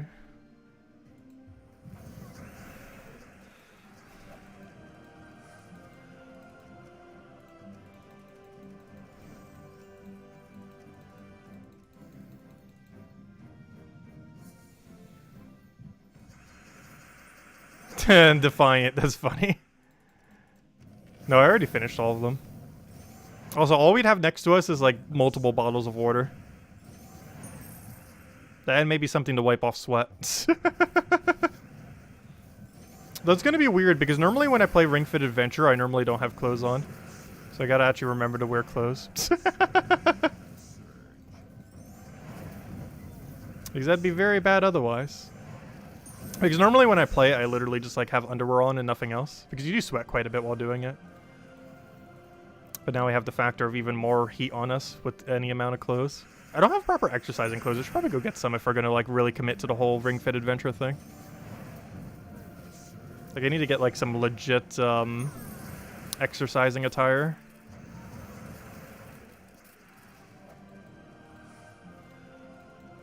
Because I don't have any, like, proper exercising clothes.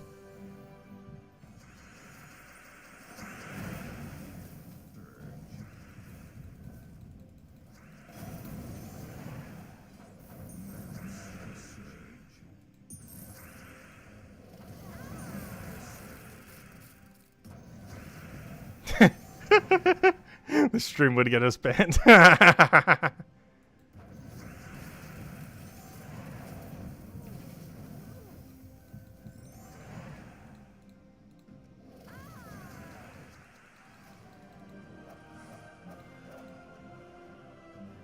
Or play while you're in the shower. I'm pretty sure those are not waterproof.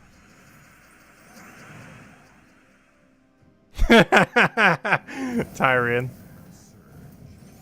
The world may never know. Let's see what to get that over.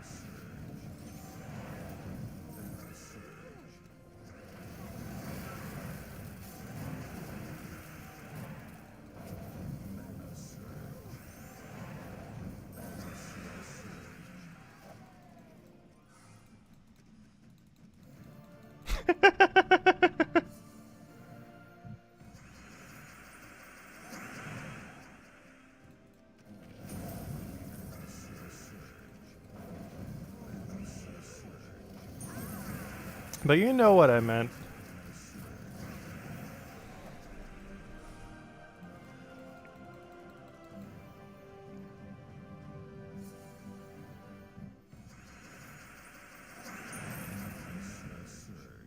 But we'll definitely have to set it up soon then. I do need to get proper clothes for it though. Because I know when I was wearing like sweatpants with like whatever shirt I was doing with it, that one stream we did. Like that's definitely not good for it. I need to get like actual like good breathable clothing that's actually meant for exercising. Because I have literally none. I'll probably pick that up sometime this week. Ooh, we got an Isha. Actually, I might have time to pick it up tomorrow. I should pick it up on Monday, though. It didn't cross my mind with everything else I was doing that Monday. I need to pick it up soon, though. Trying to think where nearby would even sell stuff like that.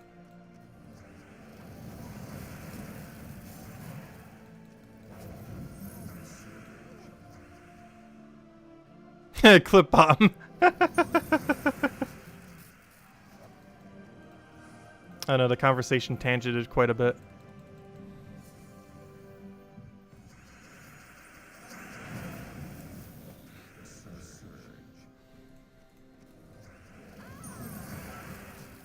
Oh, that's not the move I wanted. A sporting store? There are a few near me. I feel like they'd be overpriced to buy that stuff from. But we could splurge a little. It probably wouldn't cost like, what, more than like 30, 40 bucks for a nice outfit. It's nice and breathable for exercising. Or am I way off the ballpark of how much exercise clothes cost? I don't know. I've never actually shopped for exercising clothing. I assume they're not too much more than normal clothing. A lot of them are thinner anyways, so you assume something thinner would be cheaper. The clothing is priced really weird. Like, a lot of clothing takes like less than $1 to make, yet their price tags are like all over the place. Like, there are things that cost $100 that probably did not cost more than $1 or $2 to manufacture. Doesn't make any sense, just because it's like a name brand or something. Clothing's like one of the biggest scams out there. Like, a lot of things are marked up, but like some name brand clothings are marked up to such absurd numbers. Like, as far as their difference between production cost and actual price tag. Like, they're about as bad as pharmaceuticals in the United States. Like, they're marked up that much. Like, I'm pretty sure an EpiPen costs like $5 to $10 to make, not even. I think it's like $7. I forget the exact number. But, it costs $350, so I was able to get it for $110, luckily. But that's still a lot. That's still marked up by, let's assume it's 10. That's marked up by 1,100%.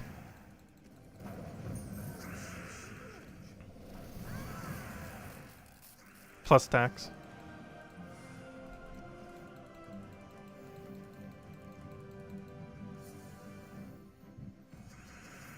Thinner is exponentially more, really?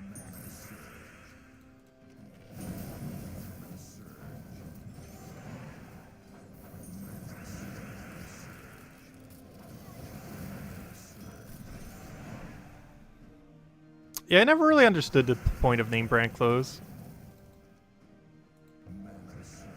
I've never been big on clothes. Like, I wear such basic stuff. Like, you probably see me on stream wearing, like, just generic, like, cheap, solid color t-shirts. That's like half my wardrobe, if not more. Actually, why am I saying half? It's like 90% of my wardrobe. Are literally just plain, no print, no nothing t-shirts in various colors. Which is kind of convenient for Guild War Week since we have, like, every color shirt. Because I have, like, multiple of every single one of those colors.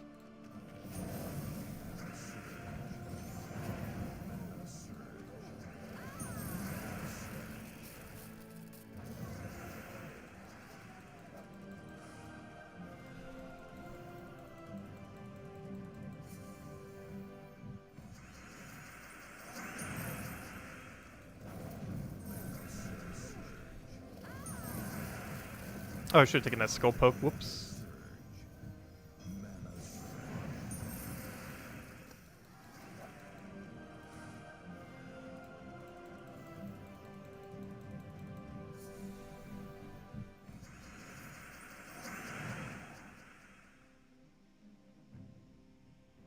Oh yeah, there was a really good, yeah, any of those like secondhand shops. I used to shop at them a lot. There's no good ones near me where I currently live though.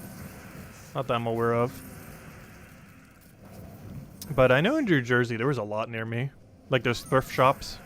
You can get some really nice clothes for like a few bucks there. Like you can leave with like hundreds of dollars worth of clothes for like 10 bucks.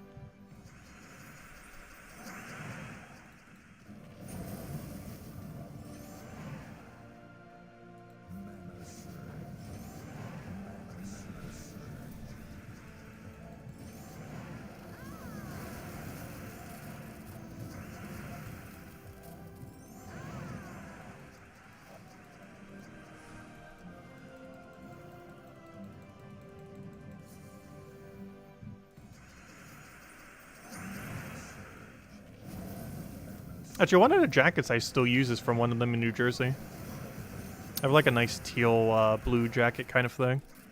Like one of those like nice cyan blues. And I still wear it pretty much whenever I need a warmer jacket.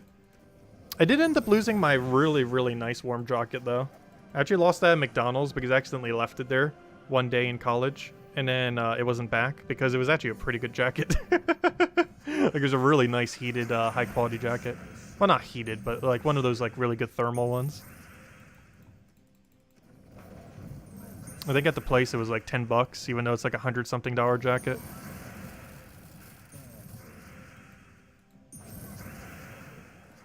Which is why I got stolen.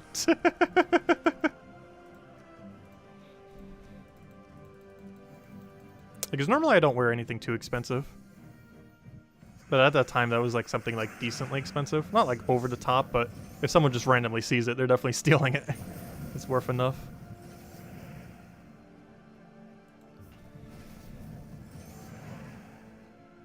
Because my average outfit whenever I go out is probably worth like less than 30 bucks.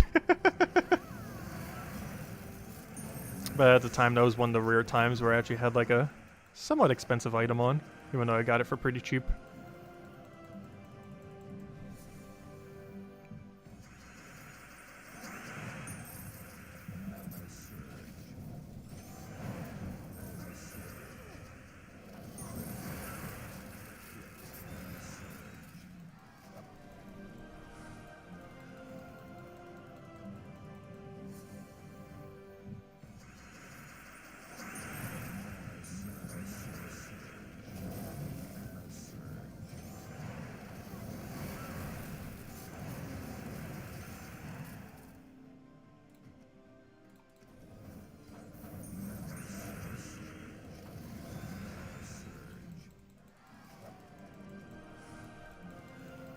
You don't care about Gucci at all, you know, is that it's way too much for something that's simple.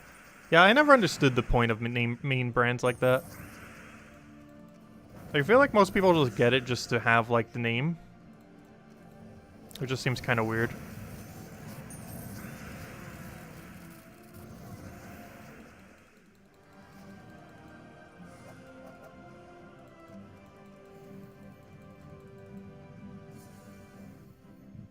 Those are two things I never really understood. Like super ultra fancy cars that cost like hundreds of thousands of dollars and super ultra fancy clothing. Like obviously there's some group of people that they're trying to impress. I'm definitely not in that demographic.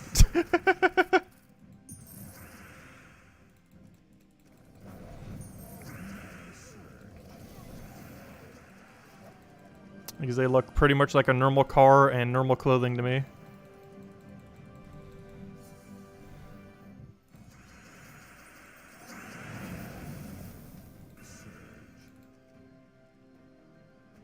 Like, I can understand having a more expensive functional car. Like having, like, a really nice self-driving car or, like, a Tesla or something similar. But, like, the other fancy ones, I don't know, I don't understand the point as much. Like, it would have to be functionally useful for me to actually, like, have any interest in it. If it's just visually useful, then it's not useful at all.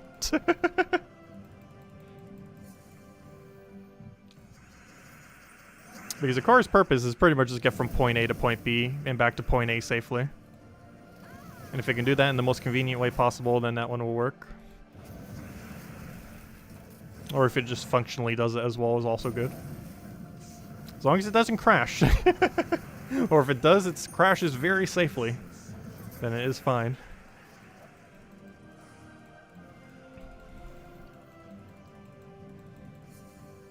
I've actually never been in a car accident yet. Like, I almost know no one who hasn't been, but somehow I haven't been. But I also don't normally drive that much. I don't even have a license right now. Mostly because I just don't really have a need for it. And when I was in college, I just used public transportation. And these days I very rarely need to go anywhere. And most stuff is within walking distance.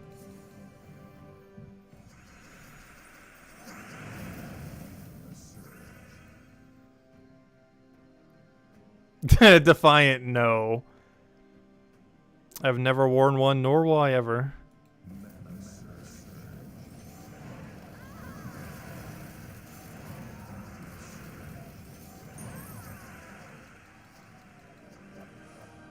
People with more money than sense, true. That's pretty much NFTs in a nutshell. Like, if there was any slogan for NFTs, people with more money than sense.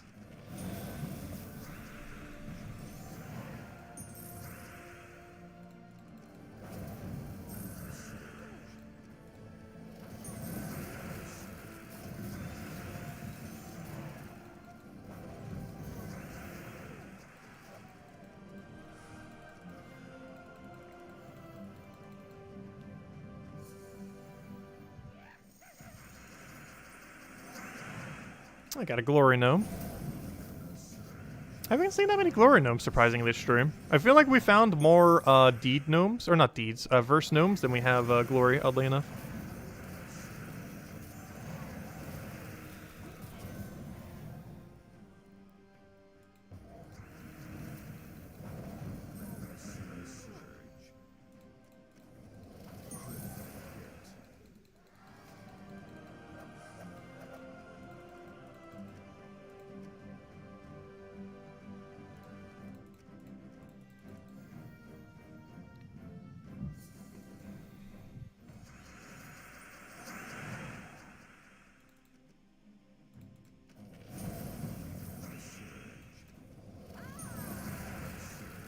Oh, what do we need here? Well, there's enough red that we can just go for destroy there. And be good to go.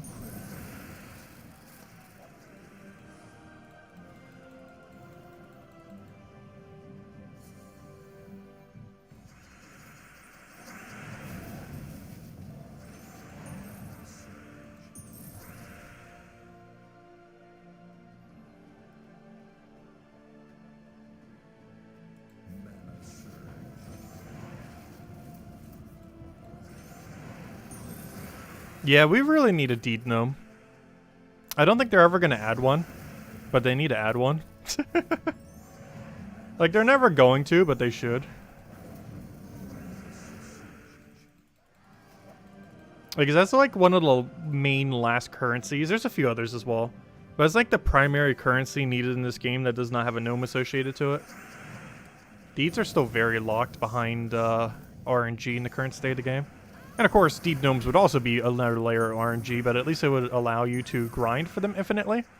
Whereas there's no direct way to infinitely grind for deeds currently within the game. The only way you can kind of do it is grind for gems and then use those gems on deeds whenever you see them in like arena offers or daily offers and stuff like that.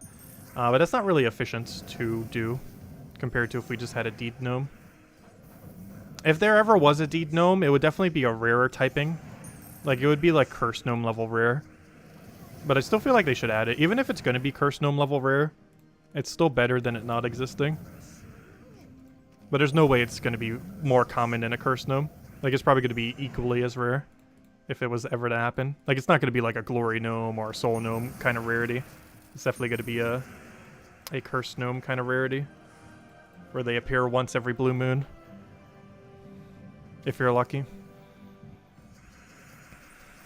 Though slightly more during Vault events, obviously.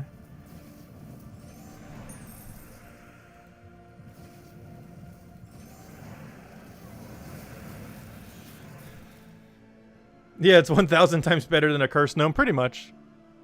That seems about accurate. Oh, why did I do that? I gave him an extra turn and then... Oh, because he was frozen. I was like, wait, why didn't he go for his extra turn? But the freeze has stopped him.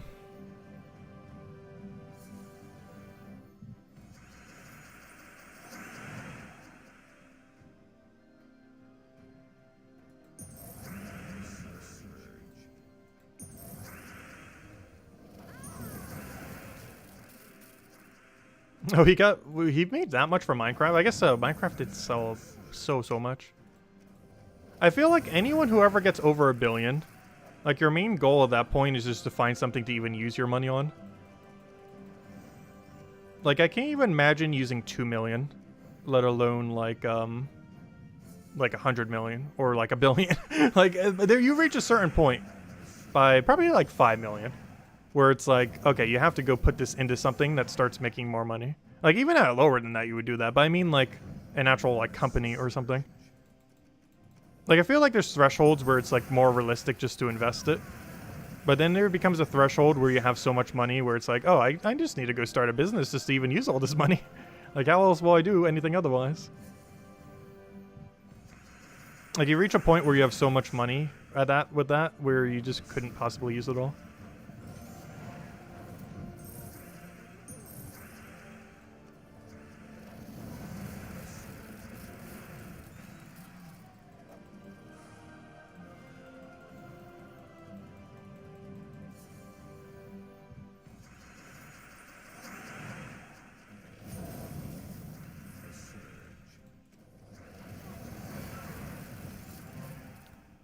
I actually knew someone like that as well.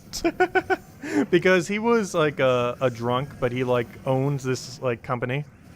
And he was actually paid by his wife constantly to like stay away from the business so that he wouldn't really interfere with the business. So he had like a bunch of funds to just like throw out like it was nothing. It was pretty funny. My dad has known some pretty weird characters over time. That was definitely one of the weirder ones, where he was like literally paid by his wife to not engage at all with the business because the business was like doing so good, but he technically owned it, or you know, they like jointly owned it. So she basically like paid him to like never be around the business.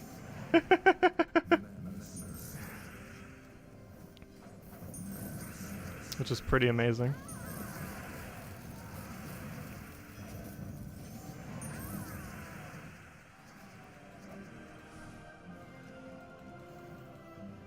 So hello, Mr. Extreme. Welcome.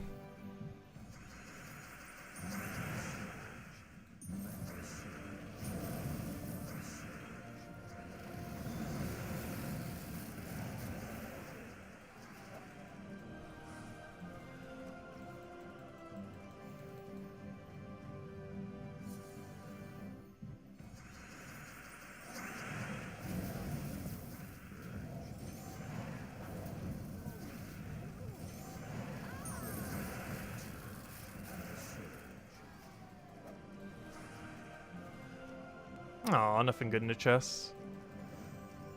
Want at least one more good chest, even if it's not necessarily a mimic. Like an Anu higher or a mimic or something similar. Theoretically, it is possible that an Anu chest is better than a mimic chest. There are some pretty bad mimic chests out there.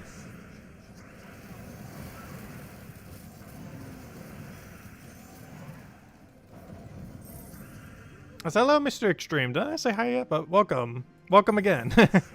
Double welcome.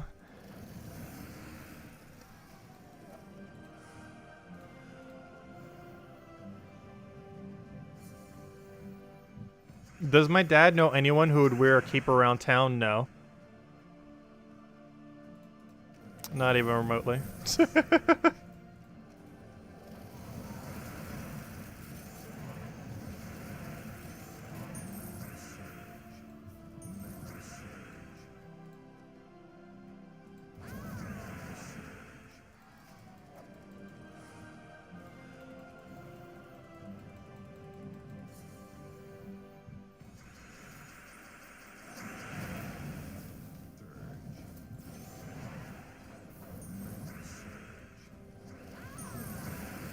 Oh, let's see. What do we take here?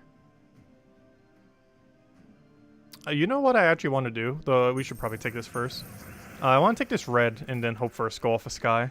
I know we can win by taking that or that, but I'm just feeling a skull here. There's no skull there. Oh, there it is. It was delayed by a 3. See, it was there. It was just delayed a turn.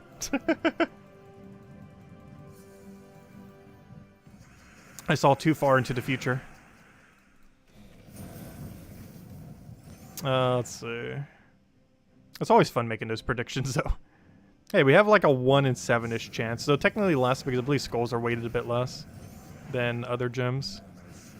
Especially when there's a storm like that. I don't think there was a storm in that particular instance.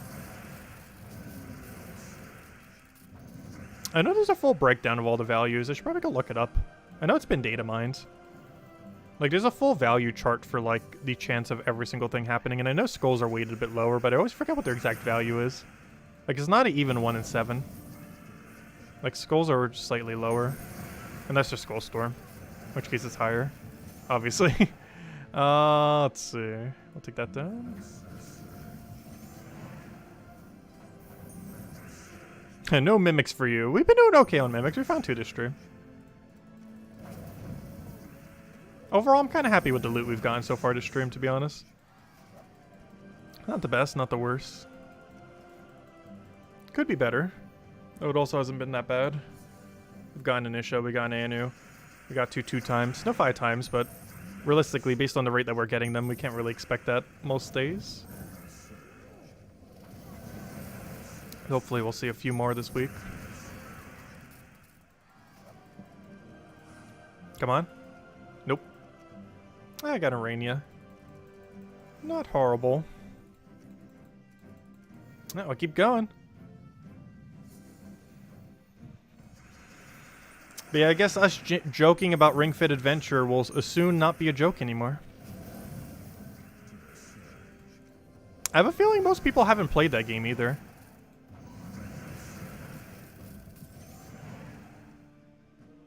It'll be fun doing a stream series for that.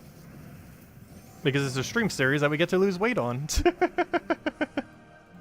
Probably the only series we will ever do, we will actually legitimately lose weight. We should keep a weight tracker the entire time as well. From our starting weight all the way down. Just for the fun of it.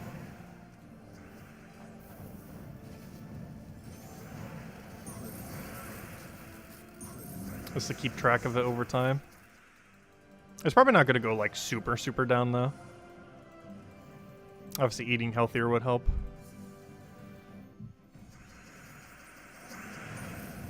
I still need to cut sugar. I feel like whenever I start cutting caffeine, I start drinking, or I start eating more sugar. And whenever I cut sugar, I start drinking more caffeine. Like, I think it's impossible for me to cut both simultaneously. And what's even worse is there's some things that have both sugar and caffeine.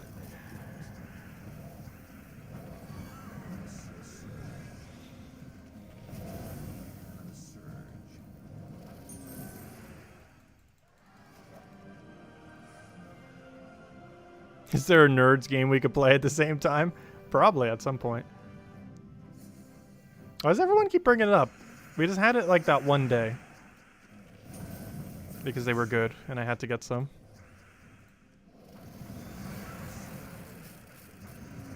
Because for whatever reason, I never see them anywhere other than that pharmacy, and I'm almost never at that pharmacy unless I'm going there for a particular reason.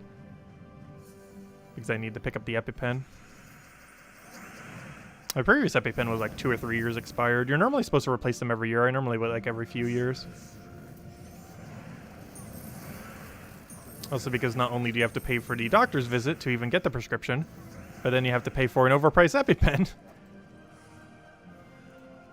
Which luckily when you use the coupon thingy is normally only around 100 or so, but that's still way too much. I think it was like 120 plus tax. Whereas its actual price tag's like 350 or something. Actually, what does Google say it is? I'm kind of curious. You can normally get it for a bit cheaper than that, though. Let's see. EpiPen costs. EpiPen costs. I should probably state United States so they know the correct price. USA versus Canada. Let's see. Oh, wait. That's not what I wanted. Though that's funny that it autofilled that. Why is EpiPen so expensive in the United States? EpiPen costs USA. Why is there not a thing that just tells me? Well, what? $6.90? It's not that much. It's a lot. It's not that much, though. Gosh. Is it? I paid $110 or $120 or whatever it was. The first number I could see in any Google search is $6.90. Gosh. I don't doubt it, though. I don't doubt that there's somewhere in the United States where it costs $690.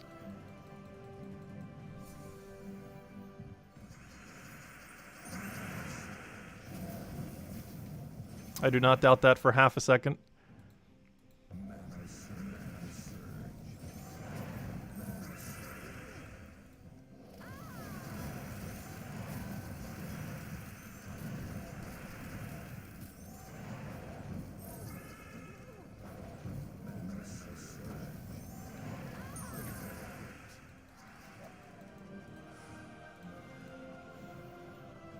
I should be drinking more water. I keep forgetting to drink water sometimes. I should stop doing that. Some stage charge 800? Oh gosh. That's pretty absurd.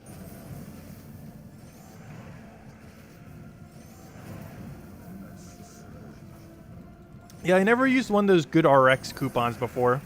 But it's actually pretty easy to do. Like, even when I was at the doctor's office, she was kind of discussing it with me some. Like, I somewhat knew about it, but I've never, like, particularly went through the whole process before. And, it was, like, so easy. Like, you literally just bring up a thing on your phone, it has, like, a billion different codes that they type in. And then, boom, you just saved, like, hundreds of dollars. It was surprisingly easy.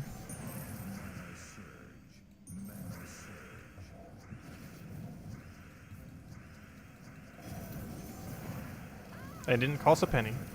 Well, obviously the doctor visit and everything did, but, you know, they'll not, if you already knew that, you wouldn't have cost anything. Also, I do have some basic insurance, so the doctor visit actually wasn't that much this time. Luckily. I got some, like, really basic bare bones insurance, finally. It feels weird walking into a doctor's office and, like, barely walking out paying anything.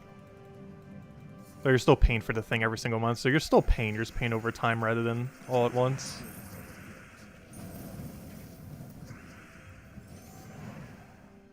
I still need to double check every single thing that I can use it for, though.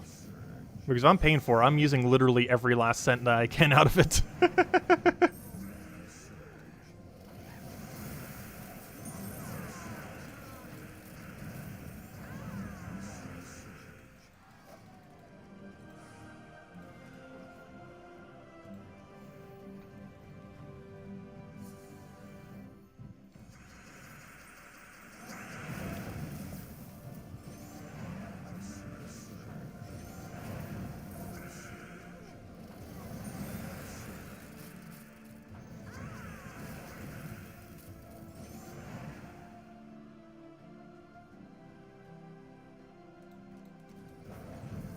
Type Poe in the search field.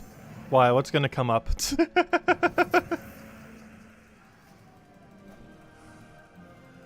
Scared to type some things in that search bar sometimes because you never know. What's hello, Joe? Welcome. Oh yeah, day's been going pretty well. A quick question. What are your team stats so high? Oh, you should go for a video on that again. We get that question quite a bit from here and there. But it's mostly from kingdom upgrades. There's a lot of various bonuses that you can end up getting as you progress through the game. A good majority of them come from 5-star, 10-star, level 10, stuff like that for kingdoms. So for example, if I go to like Golvania right here, we're getting a lot of bonus stats. For example, at 5-star we get a stat, at 10-star we get a stat, at 20-star we get a stat, and eventually at 30-star we would as well, though. No kingdom currently reaches that point. So we're currently getting one at 5, 10, and 20. On top of that, we're also getting one at the kingdom levels, which I believe there's 2 coming in. One at 10 and the other one at 15. And eventually another one at 20. However, pretty much no one has a 20 just because of how many resources they cost to get there. But that's where most of the stats are coming from. We can actually see the full breakdown if we go to like one of our teams right here. We can actually see where all the bonuses are coming from. And as you can see, almost all of them are coming from kingdoms, which is why I say normally it's mostly just kingdoms that are causing this to happen. There are a few other bonuses as well besides all those kingdom upgrades. For example, guild bonuses, we're getting a little bit there. So if you're not in a super active guild, you might not have those, or might not have all of them if you have some of them. Renown is mostly just for having super high underworld renown. This is giving the least of these 3 fields. However, it still makes up a okay amount of stats, a little bit extra stats. And aside from that, that's something free to play has access to, so that wouldn't really be any different. Equipped medals could be, though you tend to change them out depending on what you have, but niches are one of the harder ones to have. And these are just like various team bonuses, which pets can make a little bit higher based on your team composition, but they normally don't do too much. Like right here, we're using 2 white helm and 3 knights, so we get a little bit of bonus there. And the pets make it slightly higher. But it's mostly this. Like, this is, if anyone's ever asking, like, why my stats are higher, like, 90% this is probably why. There's a lot of kingdom bonuses. Like, a lot. Like, if you count the other 3 main fields combined, or the other 2 fields combined, which are, like, the guild other bonus and the renown bonus, like, they don't even touch compared to how many we're getting from kingdoms. You get a lot of stats from kingdoms. Like, a lot of stats. It's the main progression system through the game, which is why so many stats are coming from it. Because pretty much every piece of progression in Gems of War is tied to kingdom upgrades, which also ties to how many stats you end up getting. It's like the main core progression system in the game. Because basically everything you do is eventually leading to kingdom upgrades in one way or another. You get a mythic for a kingdom, that's helping. You get a legend, that's helping. You get a bunch of troops upgraded, that's helping. Get a bunch of weapons, that's helping. Pet upgrades, that helps. Like literally everything, pretty much. It all leads back to kingdom upgrades. Which lead to kingdom stars, which leads to various stats and other bonuses. Mostly higher tribute and higher stats. Higher tribute gives you more loot every hour when you claim it, and higher tribute gives you more loot when you claim it every hour, or whenever you end up claiming it. And higher stats, of course, just give you higher stats.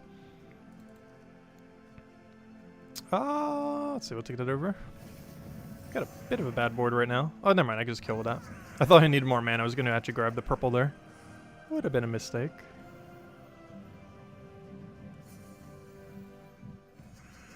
Oh gosh, someone else in South Carolina pays 800? Gosh. Like, even if I didn't use the coupon thingy, I think it would have been like after tax, I think it would have been 400. Like, it would have been high 300 something. But it would have been 400 with tax. But, yeah, with the coupon thing, I don't think I left paying more than like 120, 130. I'm not sure because I bought a couple other things while I was there. One of them being the nerds, of course, but a few other things as well while I was there. Some of the stuff I didn't pick up at the grocery store that was only at that place. So I'm not sure the exact price because obviously those other items were also in there. But I think it was like somewhere around 120, 130. Which is still a lot, but not nearly as much as that number, gosh. Like, for that price, it's not worth going to Canada, you get it. Actually, let's go look that up. What is an EpiPen in Canada?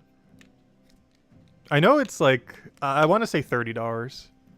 I know it's really cheap. I never have gone there to get one before. Though I definitely could see myself doing so if it was that much, gosh. EpiPen cost in Canada. Please just give me a number. How much does EpiPen cost in Canada? Let's see. If you happen in Canada, buying EpiPen, an established pharmacy. Really? That's how much I paid. I could have sworn it was lower than that. Really? They're getting scammed too? Cost to manufacture an EpiPen. I'm almost know for sure it's under 10 bucks. Manufacture an EpiPen. Can you give me data quickly? It costs under $30. Okay, I could have sworn it was under 10. Yeah, about $8. It costs about $8 to make a 2-pack of EpiPens. Yeah, that's what I thought. It's under $10 to make an EpiPen. A 2-pack of EpiPen. And they charge like upwards of 100, if not more, or multiple hundreds. Wait, is Canada getting scammed too? Because it could literally be sold for like under 30 bucks. And still be sold for a profit.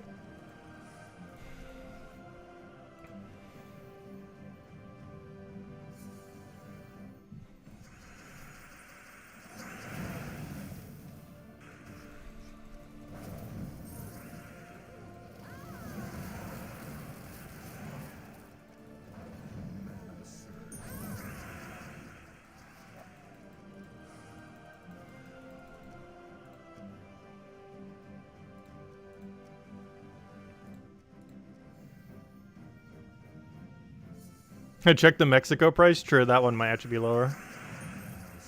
I'm not gonna check like literally every price right now though. I was just curious. Let's see. I'll throw that down.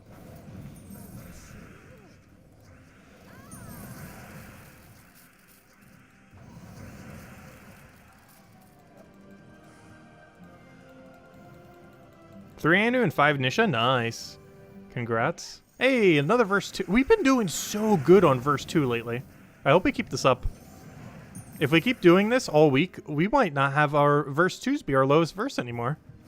Actually, it might not even be right now. Let me go double check. Is there a different verse that has fallen behind? Because we've been doing so good on verse 2 this week. I hope that never stops. That'd be really funny if verse 2 becomes our highest verse and does a complete 180 like verse 4 did a little while back.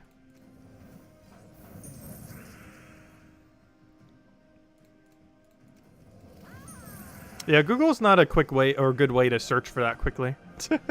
It's not the most accurate of sources, especially when just skimming that quickly. I came here to look for something. Oh yeah, I never ran through the dailies. I should probably go do that. I think we have some deeds there. I saw earlier. I was about to go do something. I completely forgot what it was now. I was about to go do. There's something in game. I know that. I know it's the dailies I want to go do now as well. But I can't remember the other thing I was about to go do. Oh, that does remind me. Let me go claim these. Luckily, the guild is carrying us. Thank you, guild. Greatly appreciated. I bet we're in, like, the dead of dead last right now. We're in ultra dead last. Hey, I'm not in 0, though. I do not have 0. Success. Anyways, Alright, well, let's go run through our dailies. I'm not sure what I actually wanted to go do, though. It wasn't dailies, but I will go do these real quick before I forget, because I will forget if I don't.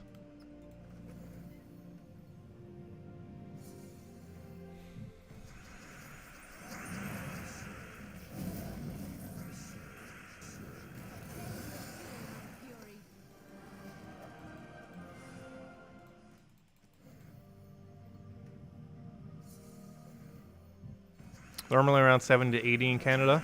That still seems kind of expensive.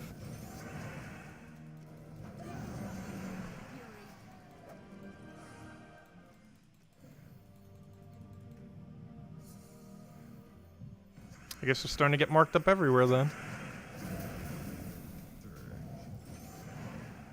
So we'll just throw that down. We're in Phoenicia territory. We can just one-shot everything. Good old Phoenicia. Grab our 25 gems, then go clear out the other thing. And then we gotta go for at least one more chest there. Oh yeah, that's why I wanted to go check. Thank you for reminding me, random gnome that disappeared. I wanted to go see how many verse 2s we had. Aha, I knew I wanted to check something. My brain flatlined for a moment there. But I do recall. Easiest way to do that is just drag it down. Yeah, it's catching up. It's only a 22 gap now between verse 3 and verse 2. It's getting there. It's still a 42 gap between the other two, but a 22 between 2 and 3. It was as close as 3 away from passing 3 at one point. I recall because it was the double 3. 3 away from 3. However, we haven't gotten closer than that, but that's the closest it was, which just shows how big of a gap it's kind of gone inversely again. Because it went as low as only being 3 away after being like 30 away. And now it's like 20 away. It just doesn't want to decide how far away it wants to be. Keeps alternating. That's starting to close that gap because we've been doing so good on verse 2s this week. Surprisingly high amount. I wish it would distribute it a bit more evenly. Obviously it's just like randomly giving it to you. But it would be nice if they made it so at least slightly more consistently gave you the one you actually needed. At least like a higher chance. Like they could still have it random, but like make it a slightly higher chance that you get the one you actually need. Just so that the numbers even out a bit more. Or at least that's some other way to get them. Like there's no way to get them in Soulforge. You can't even like properly money buy them. Not like I would, but even if you wanted to, there's not normally a good option to do so.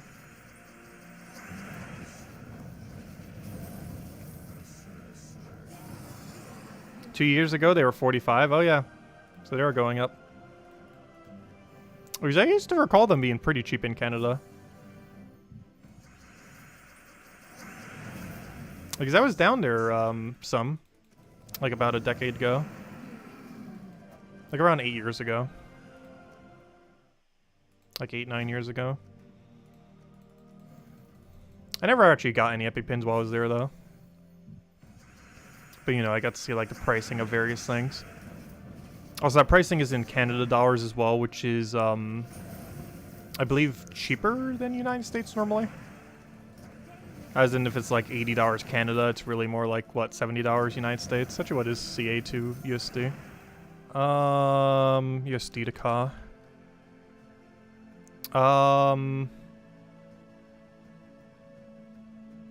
Yeah, that's right?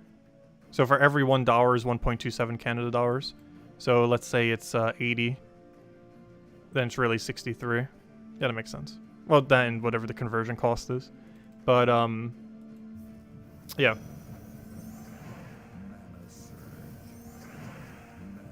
So there's always that factor you have to consider too. Let's see. Because luckily, that is one area where United States actually has better buying power. Which there's quite a few countries where that's the case. I think there's only a few that aren't. Like, I believe the euro is worth more, and a few others. But most like United States adjacent oh wait, why am I using this team here? But most like United States adjacent areas are, has better buying power. Oh, we did that, we did that. Let's go switch over to the other thing.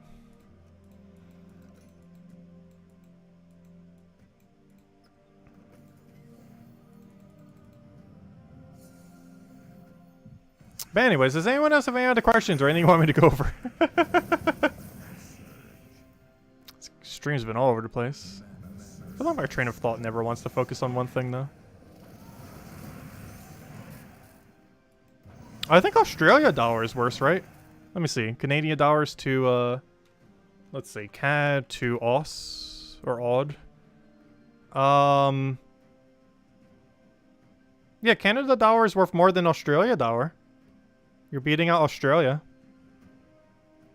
Like, if you had 100 Canada, you have 108 Australia. Though after the conversion, it's probably like almost the same amount, but still. Because I think there's like a fee or something for it. I haven't had to transfer over for a while.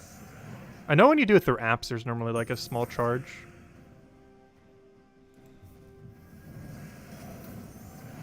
When you like convert currencies.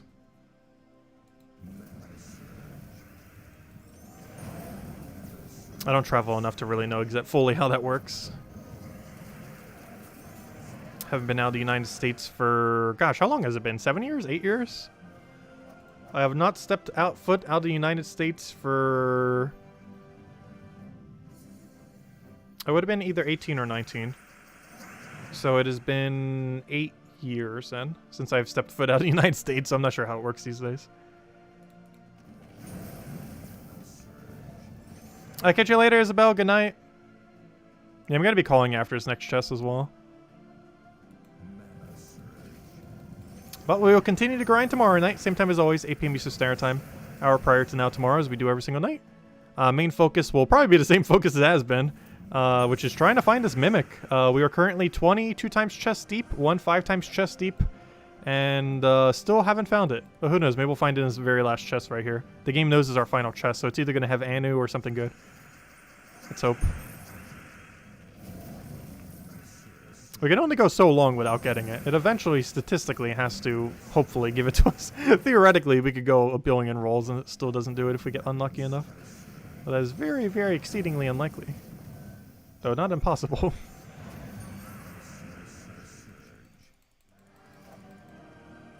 Alright, final chest. Nope. Nope. We missed on all fronts. Oh, sorry, Defiant. What were you mentioning? Let me just read through chat. Any other way to get cursed runestones? Nope, you gotta find them off of cursed gnomes. So you either have to spam like paloozas and then wait it out when you find a palooza, or when you find a cursed gnome and just wait out until you get the full loot after the 15-minute mark, or just find them naturally, which I think I found one this entire time naturally. And those are your main 2 ways, because when it's not a vault event, you're gonna get almost 0 of them. Let's see. What was Defiant's question or remark? What about the cost to your soul to smuggle it out? Oh no, I've never had to before. Though if there was such a price discrepancy, I could see myself doing it. Like someone said like EpiPen was like legitimately like 800 in their area. Like if that was actually the case, like I'd be in Canada getting it. If I had to pay like 8 times more for something that's already extremely overpriced, yet could just make a trip to like Canada and come back and have it, like it is literally cheaper to fly there, spend like a whole week or a couple days, have some fun while there, see some sights, get some souvenirs, and like come back, and it still would have been cheaper than to get it in the United States. Like in that kind of circumstance, and yes, but I got it for an okay enough price where it's like, yeah, it's still overpriced, but I'll deal with it. But if it was like super overpriced, then I could see myself doing that. It's only mildly illegal.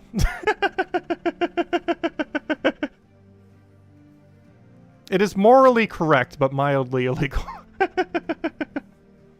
Let's see. How long, though I've never done it before. How long do you need to wait to boost the cursed gnome? You have to wait until 15 minutes have passed. So the easiest way, well, you can't check while you're in a battle, but there's normally a timer that starts when you start a Palooza that times down from 15 minutes, assuming you only activated one Palooza. That number has to be 0 for it to work. So you need to start the battle while the Palooza is still going, but end the battle when the Palooza is no longer going. So the easiest way to do this is normally to have a timer going. That's why whenever you see me using a Palooza, I normally have that timer rolling. So that we know after 15 minutes have gone by, we do the delay. So like after about like 14 minutes, like 30 seconds, we kind of just stop and then wait until it goes over the 15-minute mark by at least several seconds. And then we end the battle just to make sure that it has passed for sure the time and go from there. But basically, you need to start the battle so 4 gnomes are in the battle while the timer's still going. But the time when you finish the battle, the timer has to have ended. And the easiest way to do that is just keep waiting after you 15 minutes have gone by. You kind of need your own timer to track it though, because there's no way to check the timer while you're in the battle, and you can't leave the battle, otherwise that would, you know, give you the loot for the battle. So you would have to have like an external timer, just kind of know generally where you started. Like if you know the minute mark where you started, like if you started right now, well in my time zone it's 10:11 right now. Oh, the last number is the most relevant one, so it's like the 11-minute mark right now. If you started Palooza right now, you'd have to check after like the 27. Like you'd want it to be the 27-minute mark, just to make sure that 15 minutes have guaranteed passed. So you'd basically make sure that you started a battle that has your curse gnome in it prior to that time running out. And then after, you just simply wait out the timer until that time has passed, until it's, you know, 10:27 or, you know, 15 minutes from when you started. And then you get the full amount of loot for the curse runes. But yeah, you can only do this strategy during Palooza, because the whole point is that you get reduced loot during the Palooza, but once the Palooza is done, you don't. However, you can start the battle during a Palooza where you get 4 battles, or, you know, 4 gnomes, but you will end it when you get the full amount of loot when the Palooza is over. I'm not sure if they're ever going to fix the coding on that, but that's the way it currently works. Hopefully they never will, because it's a nice little mechanic. But anyways, guys, I'm going to be heading out for now. I hope you all have a wonderful, wonderful week. I will catch you guys soon. As I mentioned, we'll be back tomorrow night, same time as always, 8 p.m. Eastern Standard Time, 2 hours prior to now tomorrow, as we do every single night. We'll probably do a little something to celebrate St. Patrick's Day. If nothing else, maybe I'll hand out an extra code, because I don't have too much planned, other than farming the Vault event, which is what Gems of War is doing for the Vault event. I mean, for the holiday, so we will be too, apparently. But yeah, we'll hand out an extra code tomorrow night, since it's St. Patrick's Day. Not sure what more we'll do, but we'll have a little bit of fun for the holiday. If you guys are celebrating it, do enjoy. Don't drink too much. Stay safe out there. Don't drink and drive. And I will catch you guys soon. Goodbye, everyone. Thanks for watching.